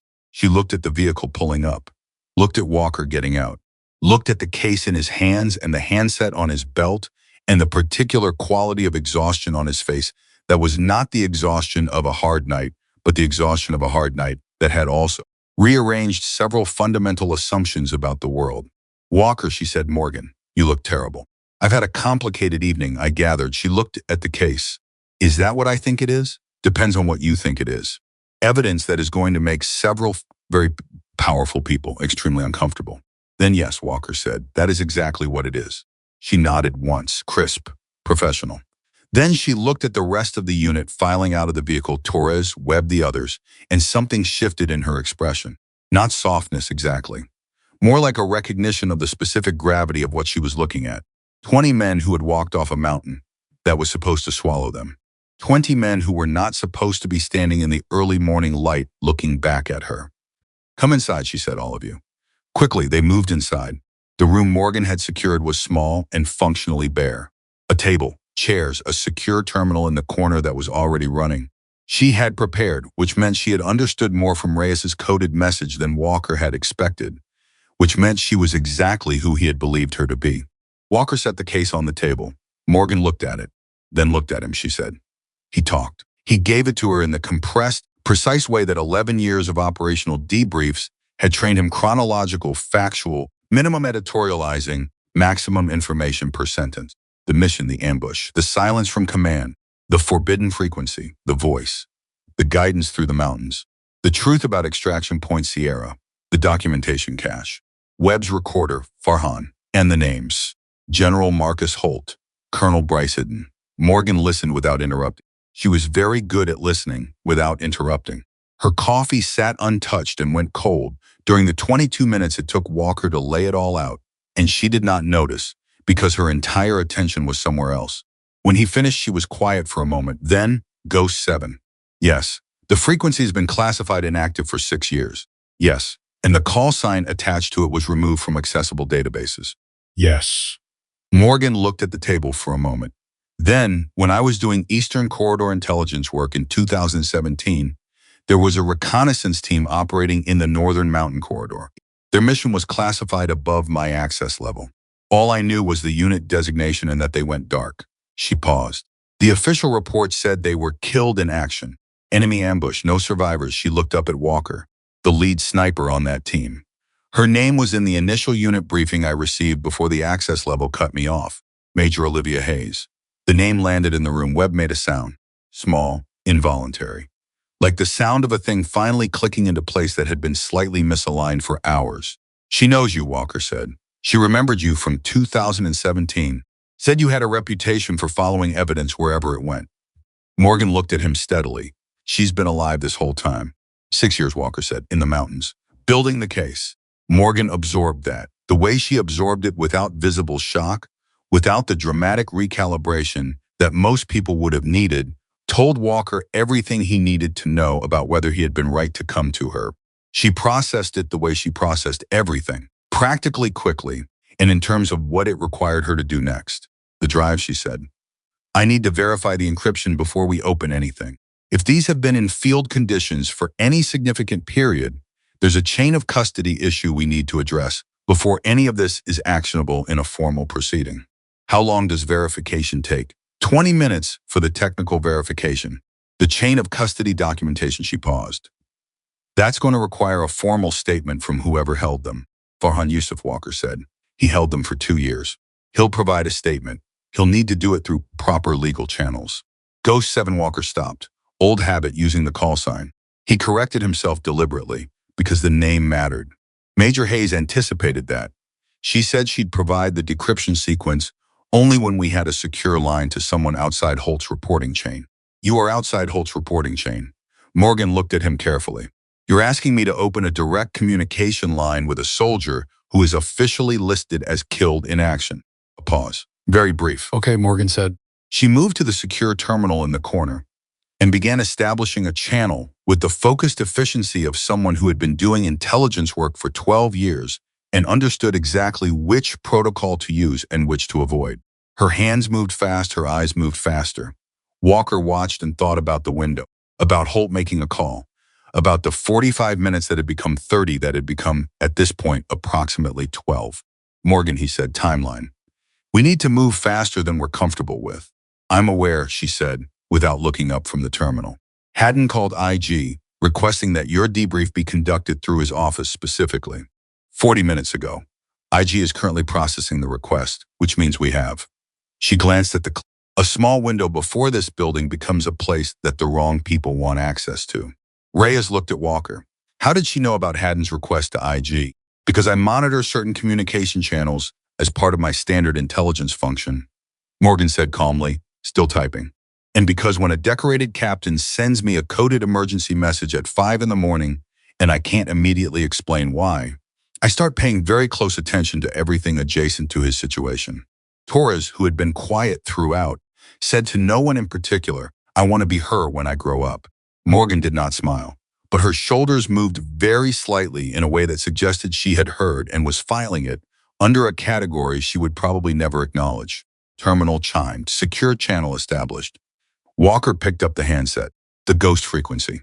He looked at it for a moment, the piece of equipment that had started all of this, that had connected him to a voice that should not have existed, that had guided 20 men through the dark towards something that might be the end of a 9-year silence. Ghost 7. This is Raven Actual. I have Captain Rachel Morgan. Secure line. We're ready for the decryption sequence. Static. Long enough that he felt it then, Walker. Her voice was cleaner on this transmission. She had moved closer to whatever relay point boosted the signal, or found higher ground, or done whatever she did when she needed better range. Morgan is on the line? Morgan leaned toward the handset. Major Hayes. This is Captain Rachel Morgan, Army Intelligence. I remember your unit from the 2017 Eastern Corridor briefing. I want you to know that everything Captain Walker has brought to me tonight will receive my full attention and the full weight of whatever authority I have. A silence, longer than the signal delay could account for. Walker could hear something in that silence that he had not heard before in the transmissions. Not grief exactly, not relief exactly. Something that was the specific emotion of a person who has been carrying something completely alone for a very long time and has just for the first time felt another set of hands reach for the weight. Morgan, Ghost 7, said finally. Her voice was the same controlled steady, but something underneath it was different. Just slightly, just enough, the first drive. The encryption key is 17 characters. I'll give them in 3 groups. She gave the key. Morgan typed it with exact precision. The drive opened. What came up on the terminal screen was not what Walker had expected, which was rows of financial data and operational records. What came up first was a photograph, a group photograph. 8 people in military gear, mountain backdrop, the informal ease of a team that knew each other well, squinting slightly into the sun. 7 of them were laughing at something outside the frame. One of them, a woman, standing at the right edge of the group, slightly apart, was not laughing. She was looking directly at the camera with the expression of someone who had not yet learned how to relax in photographs, or had never seen the point. Walker recognized the expression. He had heard it in her voice all night. Below the photograph, a text document, 1 page, 8 names with service numbers, ranks, and next of kin information. The header read, Operation Silent Horizon Personnel Record, Classified. And next to each name, in the official record column, where the status should have read, in formal military language, something definitive about the nature of their death. Next to 7 of the names, it read KIA, Enemy Contact, 14 November 2019. Next to the 8th name, Major Olivia Hayes, it read KA, Enemy Contact, 14 November 2019. Morgan looked at the screen, then at Walker, then at the handset. Major Hayes, she said quietly, for the record. What is your actual status as of today? A pause. Then with something that was almost dry humor in the deepest register of the word, alive. Contrary to official documentation, Morgan looked back at the screen. The record will be corrected, she said. It was not a platitude. It was a statement of intent, delivered the way Morgan delivered everything as something she had already decided and was simply informing you of. Then the terminal pinged with an incoming message. Morgan read it and her expression changed. Not dramatically. Morgan's expressions never changed dramatically.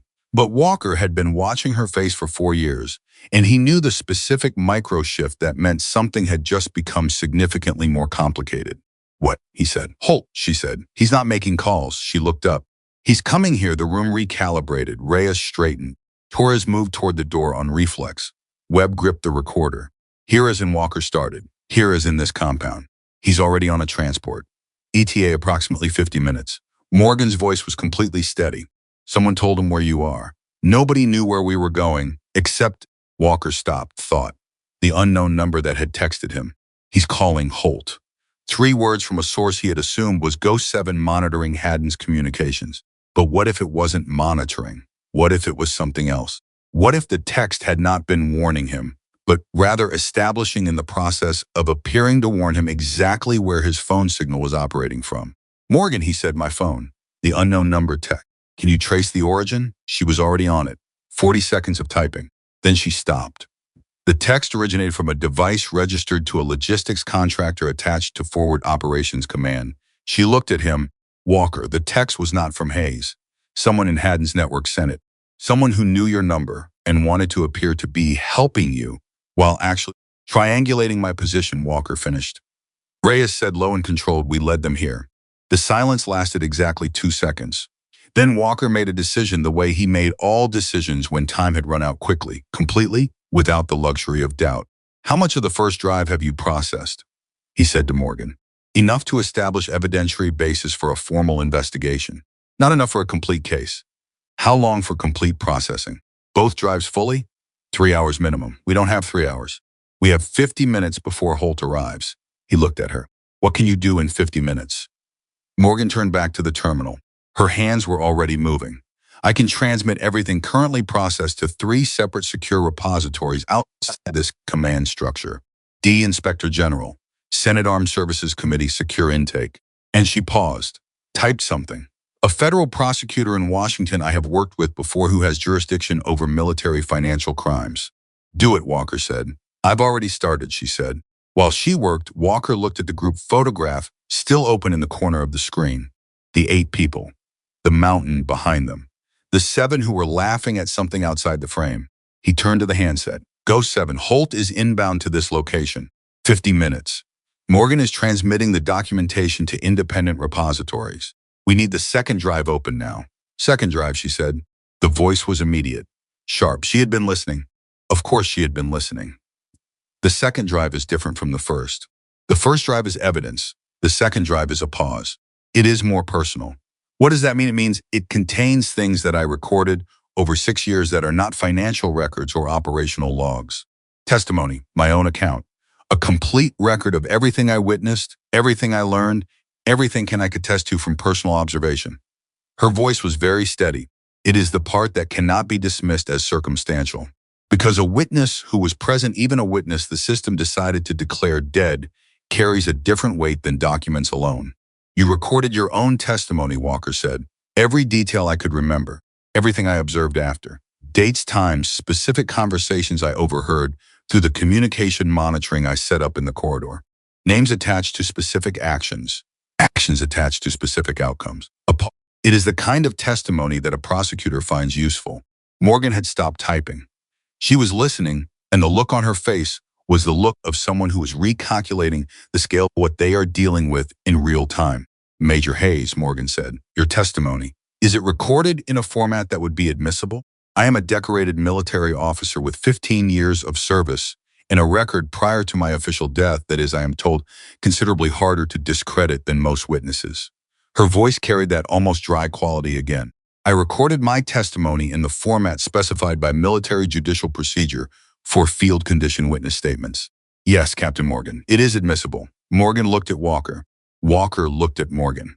And between them, in the space of that look, something was understood that did not need to be said. This woman on the ghost frequency had not simply survived. She had built the case the way a prosecutor builds a case evidence, documentation, chain of custody, admissible testimony. She had done it alone in 6 years of cold and silence, with no guarantee that anyone would ever receive it, and she had done it correctly. Every step, every requirement, because she had understood that a case built incorrectly was a case that the people she was building it against could dismantle, and she was not going to give them that. Second drive, Morgan said, decisive. Give me the key. Ghost 7 gave it. The second drive opened. What came up was not a photograph this time. It was an audio file. A single file, hours long, with a date stamp from 6 years ago and update stamps running in sequence across the entire span of time since. The file was labeled simply Hayes O Personal Record. Don't open the audio here, Ghost 7 said. There is a text index at the beginning. Specific entries are marked by date and subject. The ones marked Priority 1 are what Morgan needs for the immediate case. Morgan found the index, scrolled, her eyes moved fast.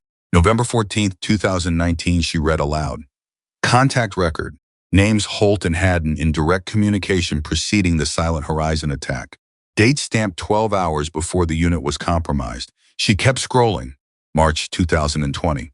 Financial transfer record observed through communication intercept. Holt's name on originating authorization. Scrolling. August 2021. Operational directive recorded insurgent unit repositioning that correlates with American patrol schedule. Correlation documented. She stopped. This goes on for 6 years. Yes, Go 7 said simply. Major Hayes. Morgan's voice was the steadiest Walker had ever heard it, which for Morgan was saying something. What you have built here, I want to be very clear with you about what this is. This is not circumstantial. This is not a starting point for an investigation.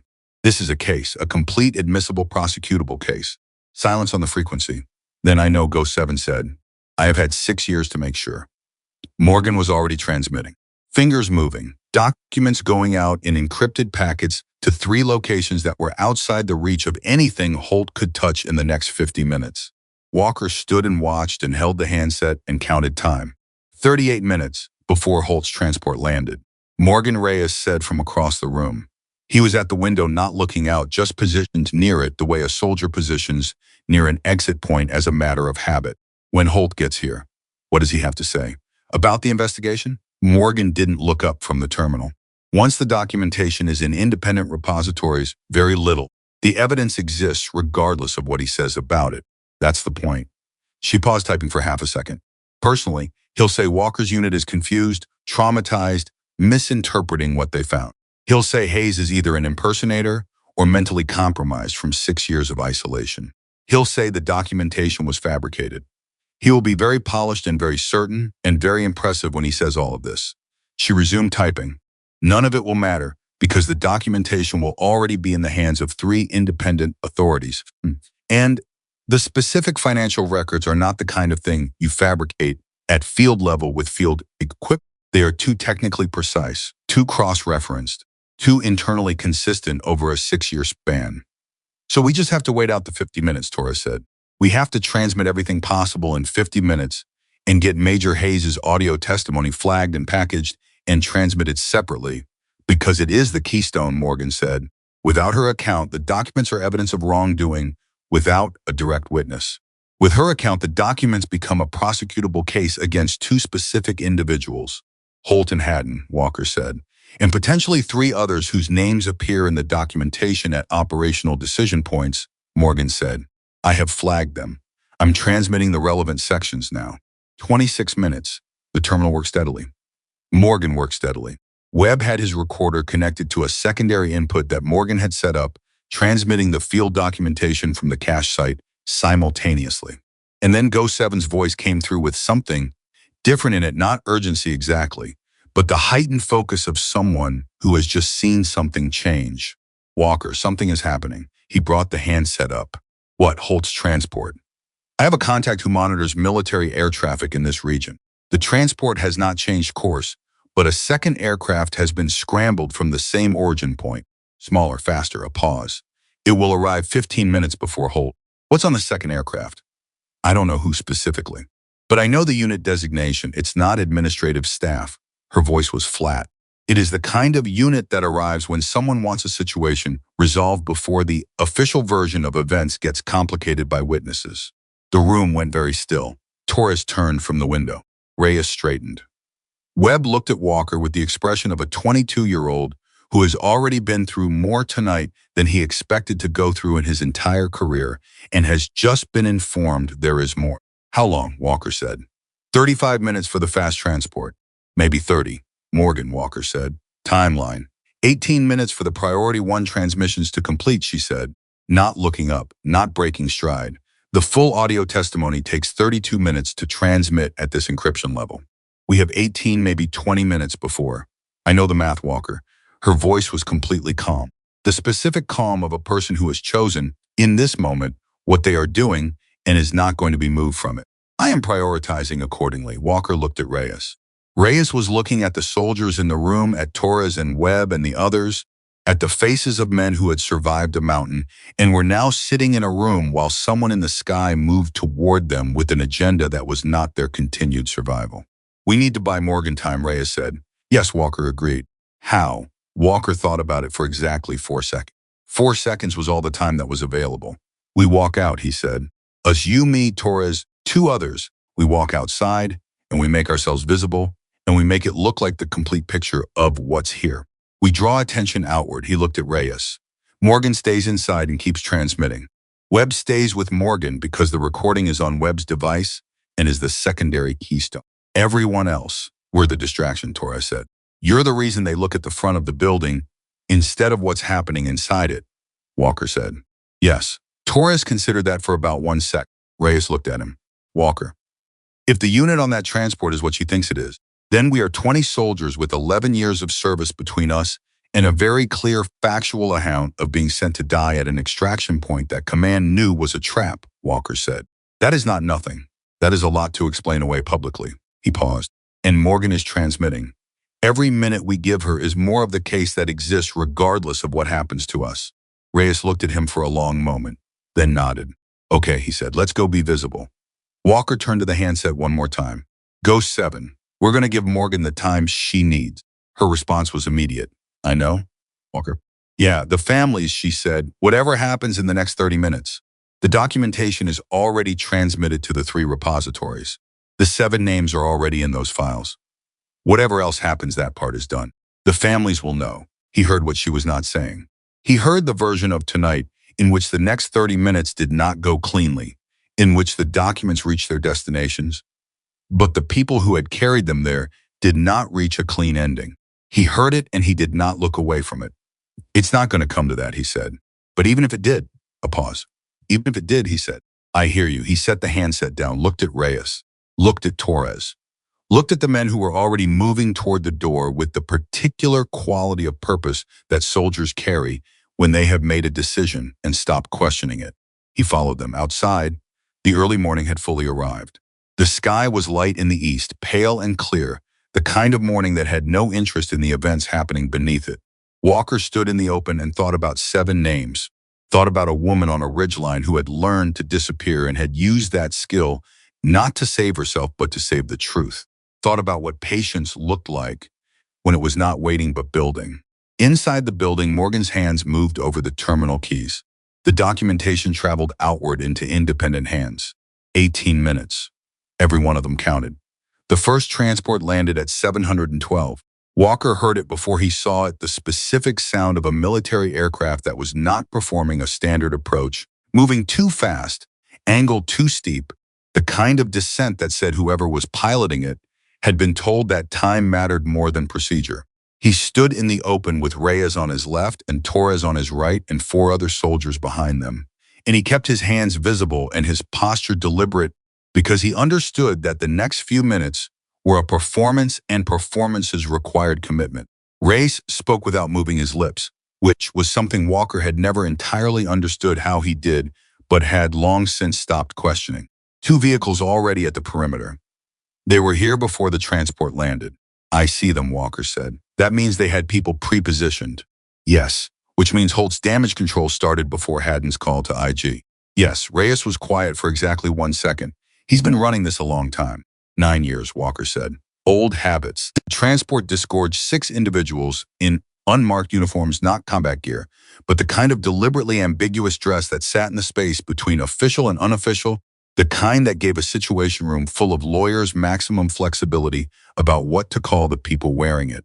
They moved with the coordinated efficiency of a unit that had worked together before and knew its assignment. Their assignment, Walker understood, was him. The lead individual, mid-40s, the build of someone who had been physically formidable 20 years ago and had maintained enough of it to be credible, walked directly toward Walker with the expression of someone performing authority rather than exercising it. There was a difference. Walker had seen both enough times to recognize which was which. "Captain Walker," the man said, "I'm here to escort your unit to a secure debrief facility." "Walker Nation?" A very brief pause. "Colonel Marsh, Special Operations Liaison." "Which command?" Another pause. "Shorter but present. Joint Special Operations Command." Walker looked at him. "Colonel Marsh." I've submitted a formal request for debrief oversight through Inspector General channels. That request is on record as of approximately 540 this morning. Standard protocol says that request takes precedence over informal escort arrangements. Marsh's expression did not change. The IG request is being processed. In the meantime, given the sensitivity of your unit's operation and the need for immediate secure debrief, General Holt has authorized.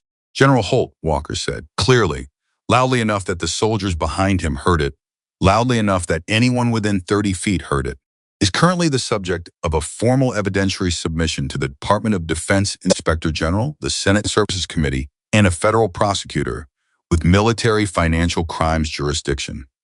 He paused one beat. As of approximately 7 minutes ago, Marsh stopped, not a subtle stop, a complete full-body stop.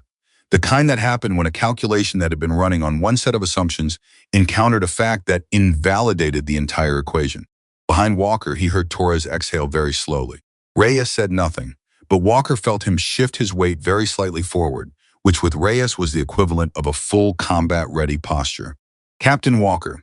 Marsh's voice had changed. Not dramatically, the performance of authority was still there, but the material underneath it had shifted. The way a wall looks the same right up until the moment it doesn't. I don't know what you think you found, but 7 minutes, Walker said. That is how long ago the documentation reached independent hands. I want to be very clear about that timeline, Colonel, because in approximately 20 minutes, General Holt will land on this compound, and when he does, the documentation will have been in independent hands for 27 minutes.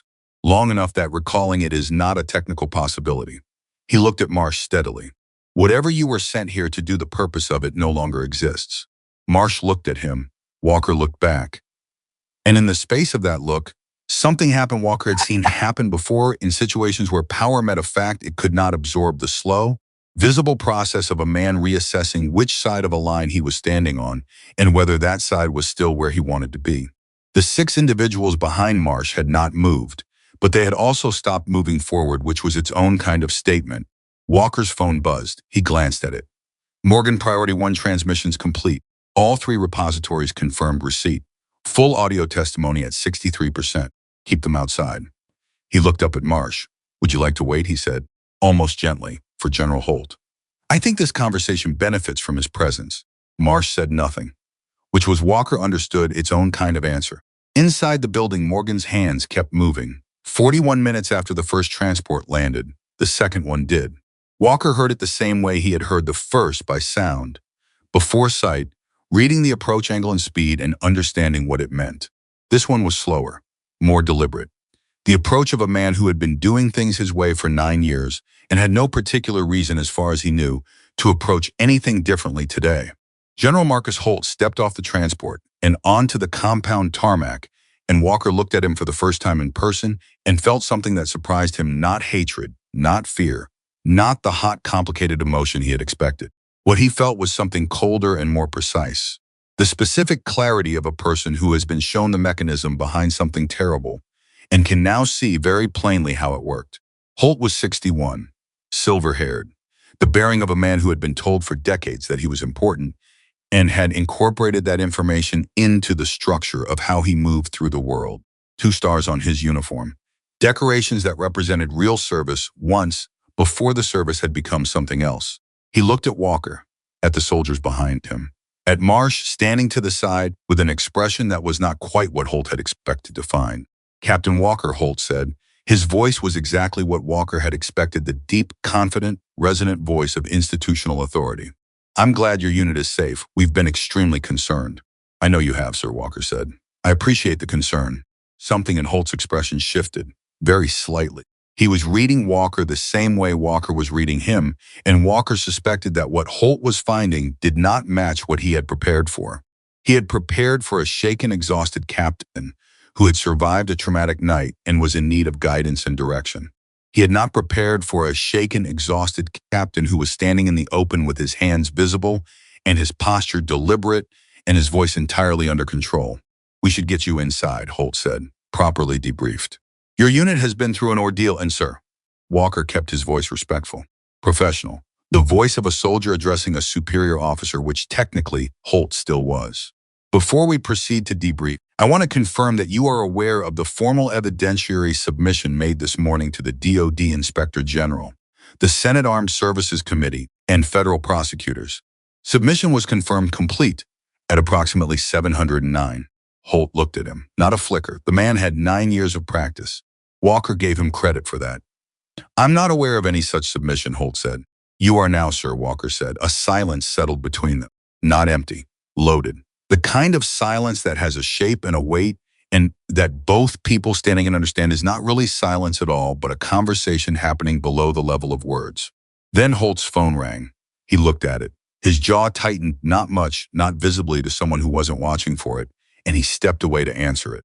Turned his back, spoke in a voice too low to carry. Reyes moved up to Walker's shoulder. Morgan? Walker looked at his phone. A message had arrived 11 seconds ago that he had not been able to read during the exchange with Holt. Morgan, full transmission complete. All documentation and testimony in independent hands. Federal prosecutor's office has already responded. They are treating this as active. Walker, it's done. He read it twice. He did not let his expression change. He did not allow himself the full response that the message deserved, because Holt was still 3 feet away. And whatever the next 60 seconds looked like mattered for reasons that went beyond the immediate moment. But he passed the phone to Reyes, and Reyes read it. And the look on Reyes's face controlled. Professional James Reyes, who had been in hard situations for his entire adult life and had made a practice of not showing things the look on Reyes's face, in the moment he read those words, was something Walker would carry for the rest of his life. It was not triumph. It was not relief. It was something older and more permanent than either. The look of a person who has just learned that something that mattered, that really mattered, had made it through.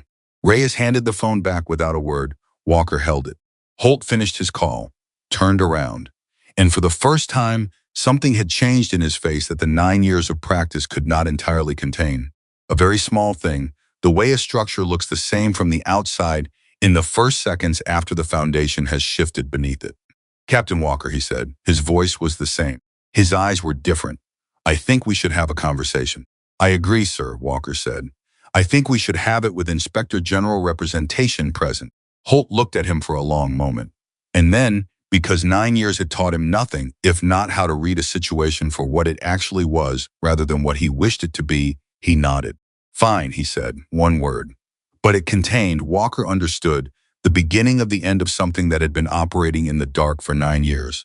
Not the complete end that would take time, and lawyers, and formal proceedings, and the grinding institutional process of accountability that moved slowly and imperfectly and sometimes failed. Walker was not naive about that. He had seen enough of the world to know that justice was not a clean or guaranteed thing. But the documentation was out. The testimony was in independent hands. The 7 names were in the record. And a man who had believed himself untouchable was standing on a tarmac at 7:53 in the morning, nodding at a captain he had sent to die, because the alternative to nodding was worse than the nodding, and he knew it. It was not everything. It was enough to be the beginning of everything. Inside the building, Morgan walked out and stood beside Walker, and the 3 of them, Walker, Reyes. Morgan watched Holt move toward a formal conversation that none of his preparation for this morning had included.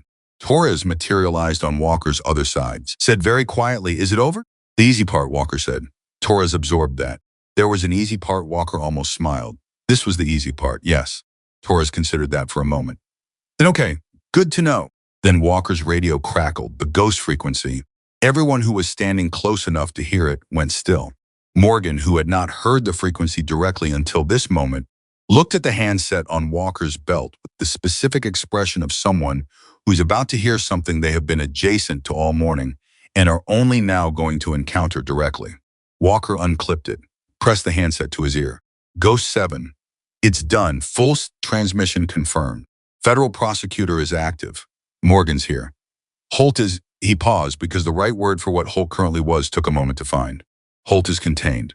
The frequency was quiet for 4 seconds. Then her voice came through, and it sounded different from every previous transmission.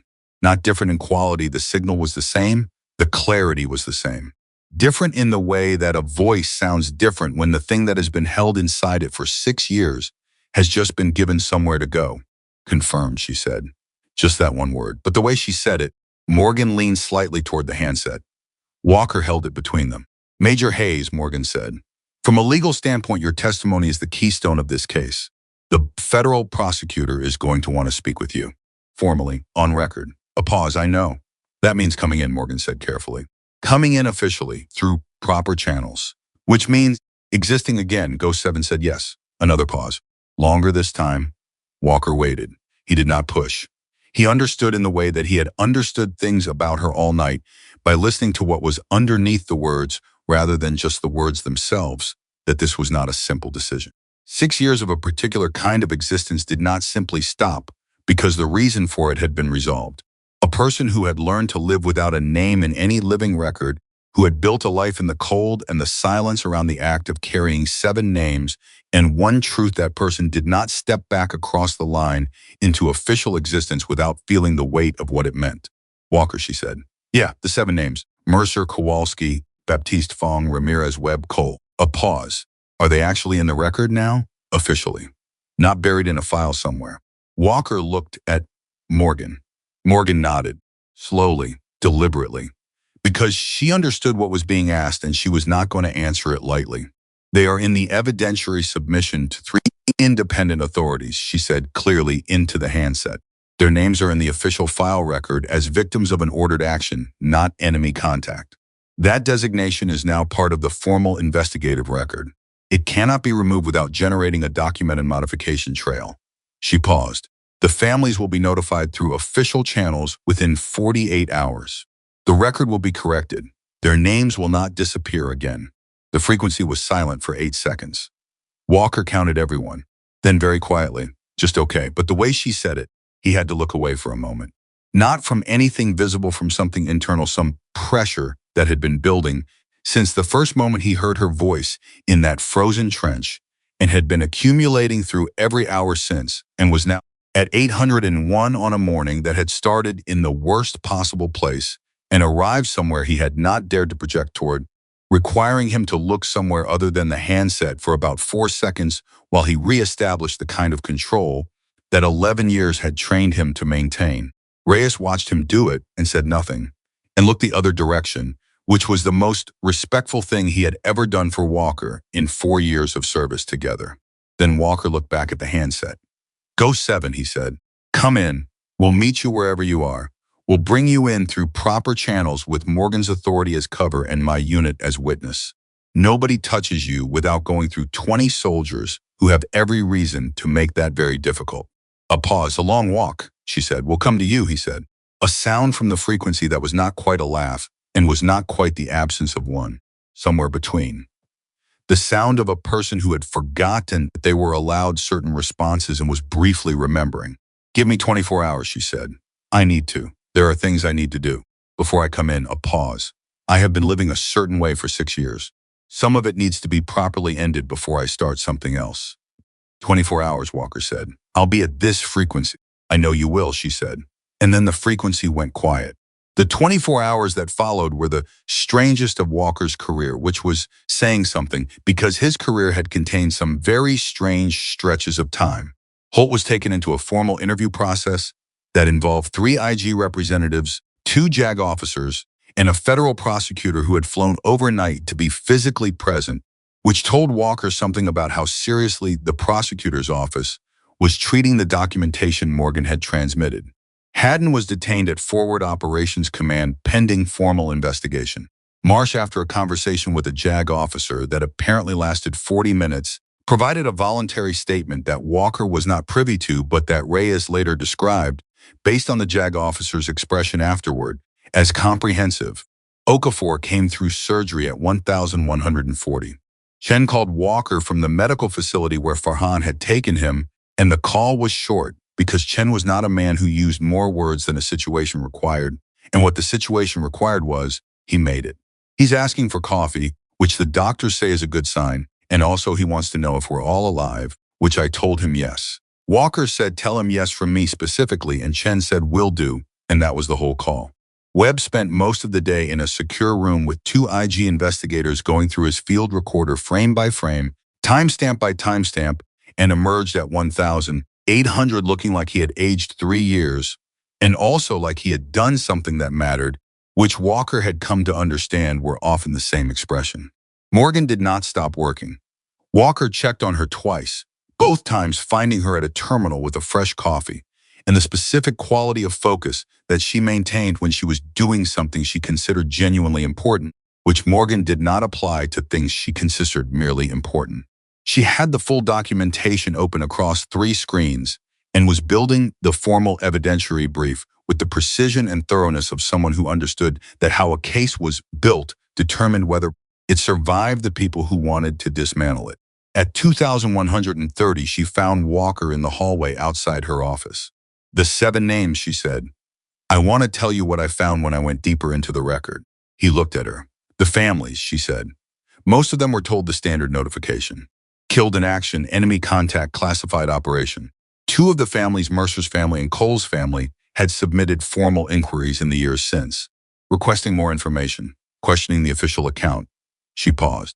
Those inquiries were administratively closed each time, marked as resolved. They were not resolved. They were silenced. Walker looked at the wall for a moment, then back at her. "The families knew something was wrong," he said. "Yes," Morgan said, "the way families sometimes know. Not with evidence. Just with the feeling that the story they were given did not have the shape of a true story." She looked at him directly. "I am personally going to call each family, not through a notification chain. Personally, I want them to hear it from a human being who can answer their questions, not from a formal letter." Walker looked at her for a long moment. "That's going to be a hard set of calls," he said. "Yes," she said simply. "It is. They deserve hard calls made by someone who is willing to make them." He nodded. Didn't say anything else, because there was nothing else needed. He went back to the ghost frequency. He kept it open all night. The next morning arrived at 600 and Walker was still awake, which was not unusual for him at this point in a situation that had been running for almost 30 hours on adrenaline and purpose, and the specific refusal to let go of something until it was finished. At 623, the frequency crackled. "Captain Walker." He had the handset in his hand before the second syllable finished. "Here," he said. "I'm coming down," she said, from the north approach. "There's a road that Farhan uses. He will meet me at the base of the mountain in 40 minutes and bring me in." Walker sat up straighter. "I'll be at the perimeter." "Walker," a pause. "I want to ask you something before I come in." "Anything, the family," she said. "When they are notified, I want to be the one who tells them about the last hours, about what the team was doing, about the fact that they found the truth and tried to report it, about the fact that what happened to them was not random and was not their fault and was not a failure on their part." Her voice was steady and controlled, and underneath it was 6 years of mournings and 7 names carried like a private religion. "I want to be the one who tells them that. Not a letter, not a notification chain, me." "Morgan is already planning to call them personally," Walker said. "Morgan can tell them the official facts," she said. "I will tell them what it was actually like. What David Mercer was like. What Sarah Kowalski said on the last morning. What Kevin Cole, 22 years old, second deployment, what he was thinking about when things went wrong." A pause. "Those are things that only I know. And those families deserve to know them." Walker held the handset and felt something move through him that was not simple and was not clean, and that he did not try to name. The full weight of what she had carried. Not the evidence, not the case, the other part. The part that was not admissible in any court and was not transmittable to any repository, but that had also been carried alone for 6 years, the specific memories of 7 people that existed now in one living mind and would cease to exist when that mind was gone unless they were passed on to the people who had the most right to hold them. "I'll make sure you get to talk to them," he said. "You have my word." A silence, 40 minutes. "I'll be there," he said. 41 minutes later, a vehicle came through the northern perimeter road. Walker was standing at the gate with Reyes and Torres and Webb, all 4 of them. Because the 4 of them were the ones who had been closest to all of it. And none of them had needed to discuss whether they would be there. It had simply been understood. Farhan got out of the driver's side and nodded at Walker with the same quiet efficiency that characterized everything he did. And then the passenger door opened. She was taller than he had imagined. He realized he had not consciously formed an image of her during the entire night, which was unusual for him. He was a visual person. He built pictures of people from their voices. But with her, the voice had been so completely itself, so fully occupying the space of who she was, that there had been no room for an imagined image alongside it. She simply was the voice, And now the voice was attached to a person who was standing on solid ground in the early morning light. And the two things were taking a moment to reconcile. She was in her early 40s. She looked like someone who had spent 6 years outside in conditions that were not gentle. She looked like someone who had not slept enough and had eaten adequately, but not generously, and had carried weight that was not physical for a very long time. She looked like someone who was simultaneously more tired and more present than anyone Walker had met in years. She looked at Walker. He looked at her. Neither of them said anything for a moment. Then he put his hand out, the way soldiers do. Direct, clear, carrying more than a handshake carries in civilian life, but not requiring words to carry it. She looked at his hand. Then she shook it. Her grip was firm and certain, and just briefly held on a half-second longer than a formal handshake would require, which was the only external sign she gave of what the moment contained for her, and he recognized it for exactly what it was, and matched it, and then released. Because some things are acknowledged and then moved past, not because they don't matter, but because they matter too much to reduce to extended ceremony. Major Hayes, he said. Captain Walker, she said. Reyes stepped forward, extended his hand. She shook it. Torres, who had apparently decided that the moment called for something slightly different, said, "Ma'am, for what it's worth, best sniper I've ever had the privilege of being protected by." She looked at him, and something happened at the corner of her mouth that was the beginning of a smile, not the whole thing. Not yet, but the first indication that the architecture, for one, still existed somewhere in there, and that it might, given time and the right conditions, complete itself. "You didn't see a single shot," she said. "No, ma'am," Torres agreed. "That's how I knew." Webb stepped forward. He looked at her with the eyes of a 22-year-old who had spent all night carrying something heavier than his recorder and all morning understanding more fully what it had been. "The name on my recorder," he said. "Thomas Webb, one of your team. Same last name as me." She looked at him. "It's a common name," she said. But she kept looking at him. Like the coincidence, common or not, meant something that the word coincidence did not quite cover. "Yes, ma'am," Webb said. They looked at each other for a moment. Then she said, "He would have liked you. He was the best communication specialist I ever worked with. He was also 23 years old." Webb swallowed. "I'll do him proud, ma'am." She looked at him for one more second, then nodded slowly. Morgan came out of the building and crossed the distance between them with the brisk, direct energy that characterized everything she did. She looked at Olivia Hayes, because she was Olivia Hayes now here, on official ground, in the light of a morning that was going to require many things of her that the mountains had not. And the two women looked at each other with the mutual recognition of people who have been described to each other, and are now confirming that the descriptions were accurate. "Major Hayes," Morgan said, "I've spoken with the federal prosecutor's office this morning. They consider your testimony central to the case. They have requested an in-person interview at your earliest convenience." She paused. "They also asked me to tell you that the documentation you compiled is, in their words, among the most thorough they have encountered in a case of this type." Olivia Hayes looked at her. 6 years, she said simply. "Yes," Morgan said, "I know." And she said it like she actually did know, not the literal experience of it, but the weight of it, the understanding of what it had cost. "The family," she added. "I called 3 of them this morning. Early, I thought it better not to wait." She stopped, looked at Olivia directly. "They asked about you. When I told them you were alive and were the one who had preserved their loved ones' stories, all 3 of them asked if they could speak with you." Olivia Hayes did not respond immediately. She was looking at a point slightly past Morgan's shoulder, not distracted, internal, processing something that had been abstract for 6 years, the families, always the reason, and was now becoming concrete and immediate and real in a way that abstraction could not fully prepare you for. "Yes," she said. "I'll speak with them." A breath. All of them. Walker stood back and let the morning unfold around him. Watched Morgan guide Olivia toward the building and the formal process that waited inside it. Watched Reyes follow. Watched Webb fall into step with the quiet purposefulness of someone who had decided somewhere in the last 30 hours exactly what kind of soldier he intended to be. Torres appeared at Walker's shoulder. "What happens now?" he said, genuinely curious. "Just asking." "Now the slow part," Walker said. "Investigations. Proceedings. All the institutional machinery that moves the way institutional machinery moves. Long, probably." Torres considered that. "But it moves." "It moves," Walker said. Torres nodded. looked at the building where Olivia Hayes had just walked through a door that led back into official existence after 6 years of standing outside it. She going to be okay? Walker thought about the question honestly, the way the question deserved. She's going to be different kinds of okay than she was before, he said. The mountains were her version of okay, and this is going to be a different version.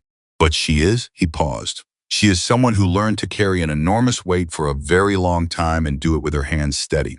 That kind of person finds ways to be okay that other people can't always see. Torres thought about that. Yeah, he said quietly. Yeah, that tracks. 3 months later, Walker returned to Afghanistan. Not as a commander, not on official assignment. He took leave, real leave, the kind that the Army periodically demanded of soldiers who had not taken enough of it, and he traveled back to the region with the ghost radio in his bag and the 7 names in his memory and a question he had been carrying since the morning she walked through the gate. He found a high place, the kind of place where the signal was clear. He activated the frequency, Ghost 7, this is Raven Actual. He waited, static. He had not expected anything else, not really.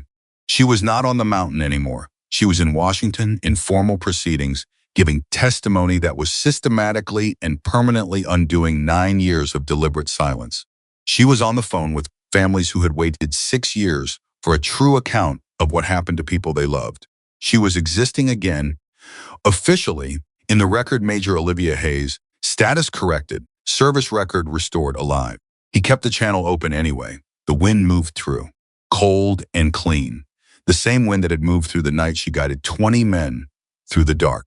And then faint, so faint he almost missed it. The way you almost miss the thing you have been most hoping for because some part of you does not dare to fully believe in it yet. Captain Walker, he closed his hand around the handset. You're not supposed to be on this frequency anymore, she said. And there it was, the thing that had been at the very edge of every transmission all those months ago, the thing that had almost shown itself once or twice and then pulled back. The actual complete, unguarded humor of a person who had spent 6 years without enough reasons to use it and was now slowly finding them again. I'm officially alive. I have an official phone number. Morgan gave it to you. She did, Walker said. I wanted to use this one. A pause. Then how is the mountain? Cold, he said. Clear, the same as it always is, I imagine. It is, she said. Always the same. That is the thing I miss most about it, I think. Nothing changes up there based on what people do in offices and courtrooms. How is the courtroom? Slow, she said. And necessary. And slow, a pause. Holt's legal team is what you would expect from someone with his resources. But the documentation is what it is. You cannot argue with 6 years of documentation. You can delay it. You cannot argue with it. The families? A silence, the kind that was full rather than empty. Mercer's wife called me last week, she said. Not about the case. Just to talk. We talked for 2 hours about David. About what he was like, about the things he said, and the way he led, and the person he was before he was an official casualty in an official report. Her voice stayed steady, and underneath it was something that had been processing and healing in the slow, nonlinear way that grief processes and heals. She said she felt like she got part of him back, not him, but the part that the official account had taken away, which was the truth of what happened to him, the fact that he was trying to do the right thing at the end. A pause. She said, thank you. And I didn't know what to say to that, because thanking me felt like it had the wrong shape. So I just said he deserved better. And she said, yes, but at least now we know. Walker sat with that. At least now we know. 6 years of cold mornings and 7 names and the absolute refusal to let the wrong record stand.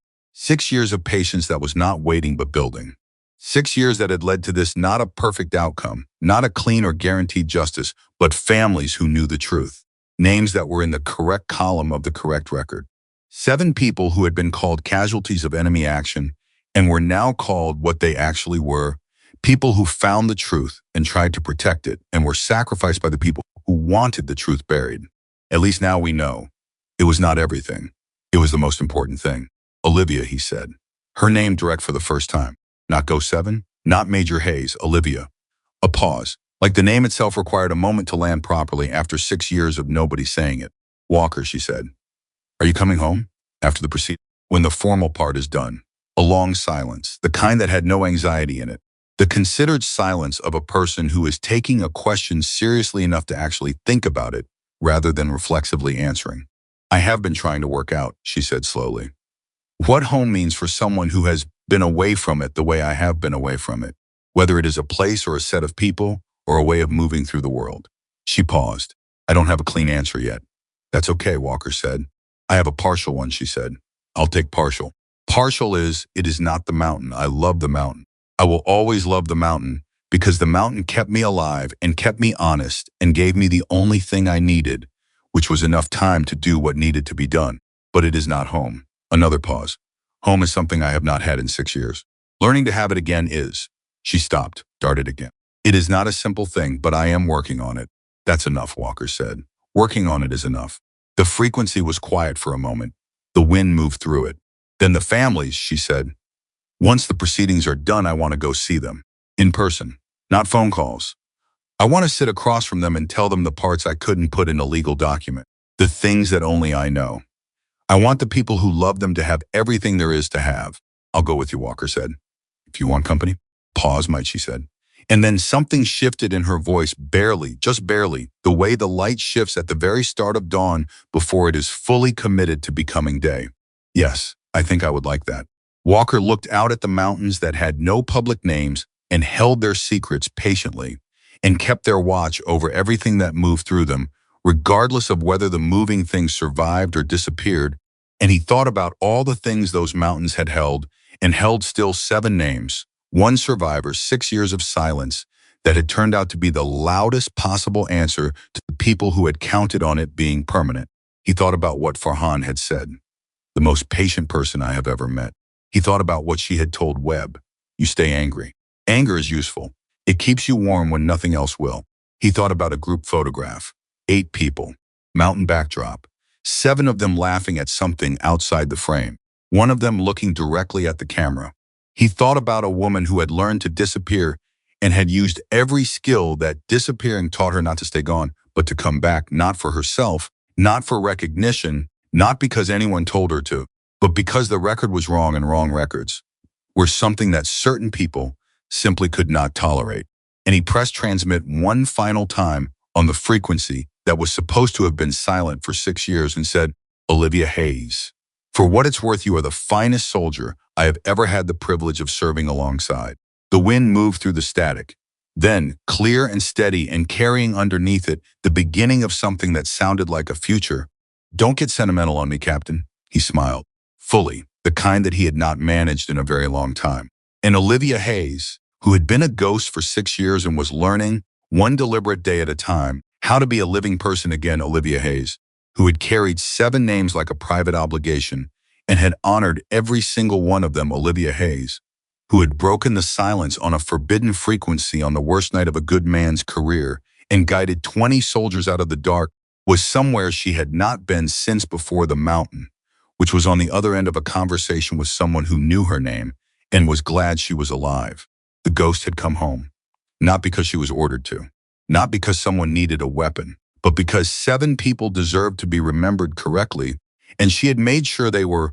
And now finally, on the other side of the longest and hardest thing she had ever done, she had given herself permission to put the weight down and learn what came next. The frequency stayed open. The mountains kept their watch. And the silence, when it finally came, was the right kind. The kind that meant everything necessary had been said.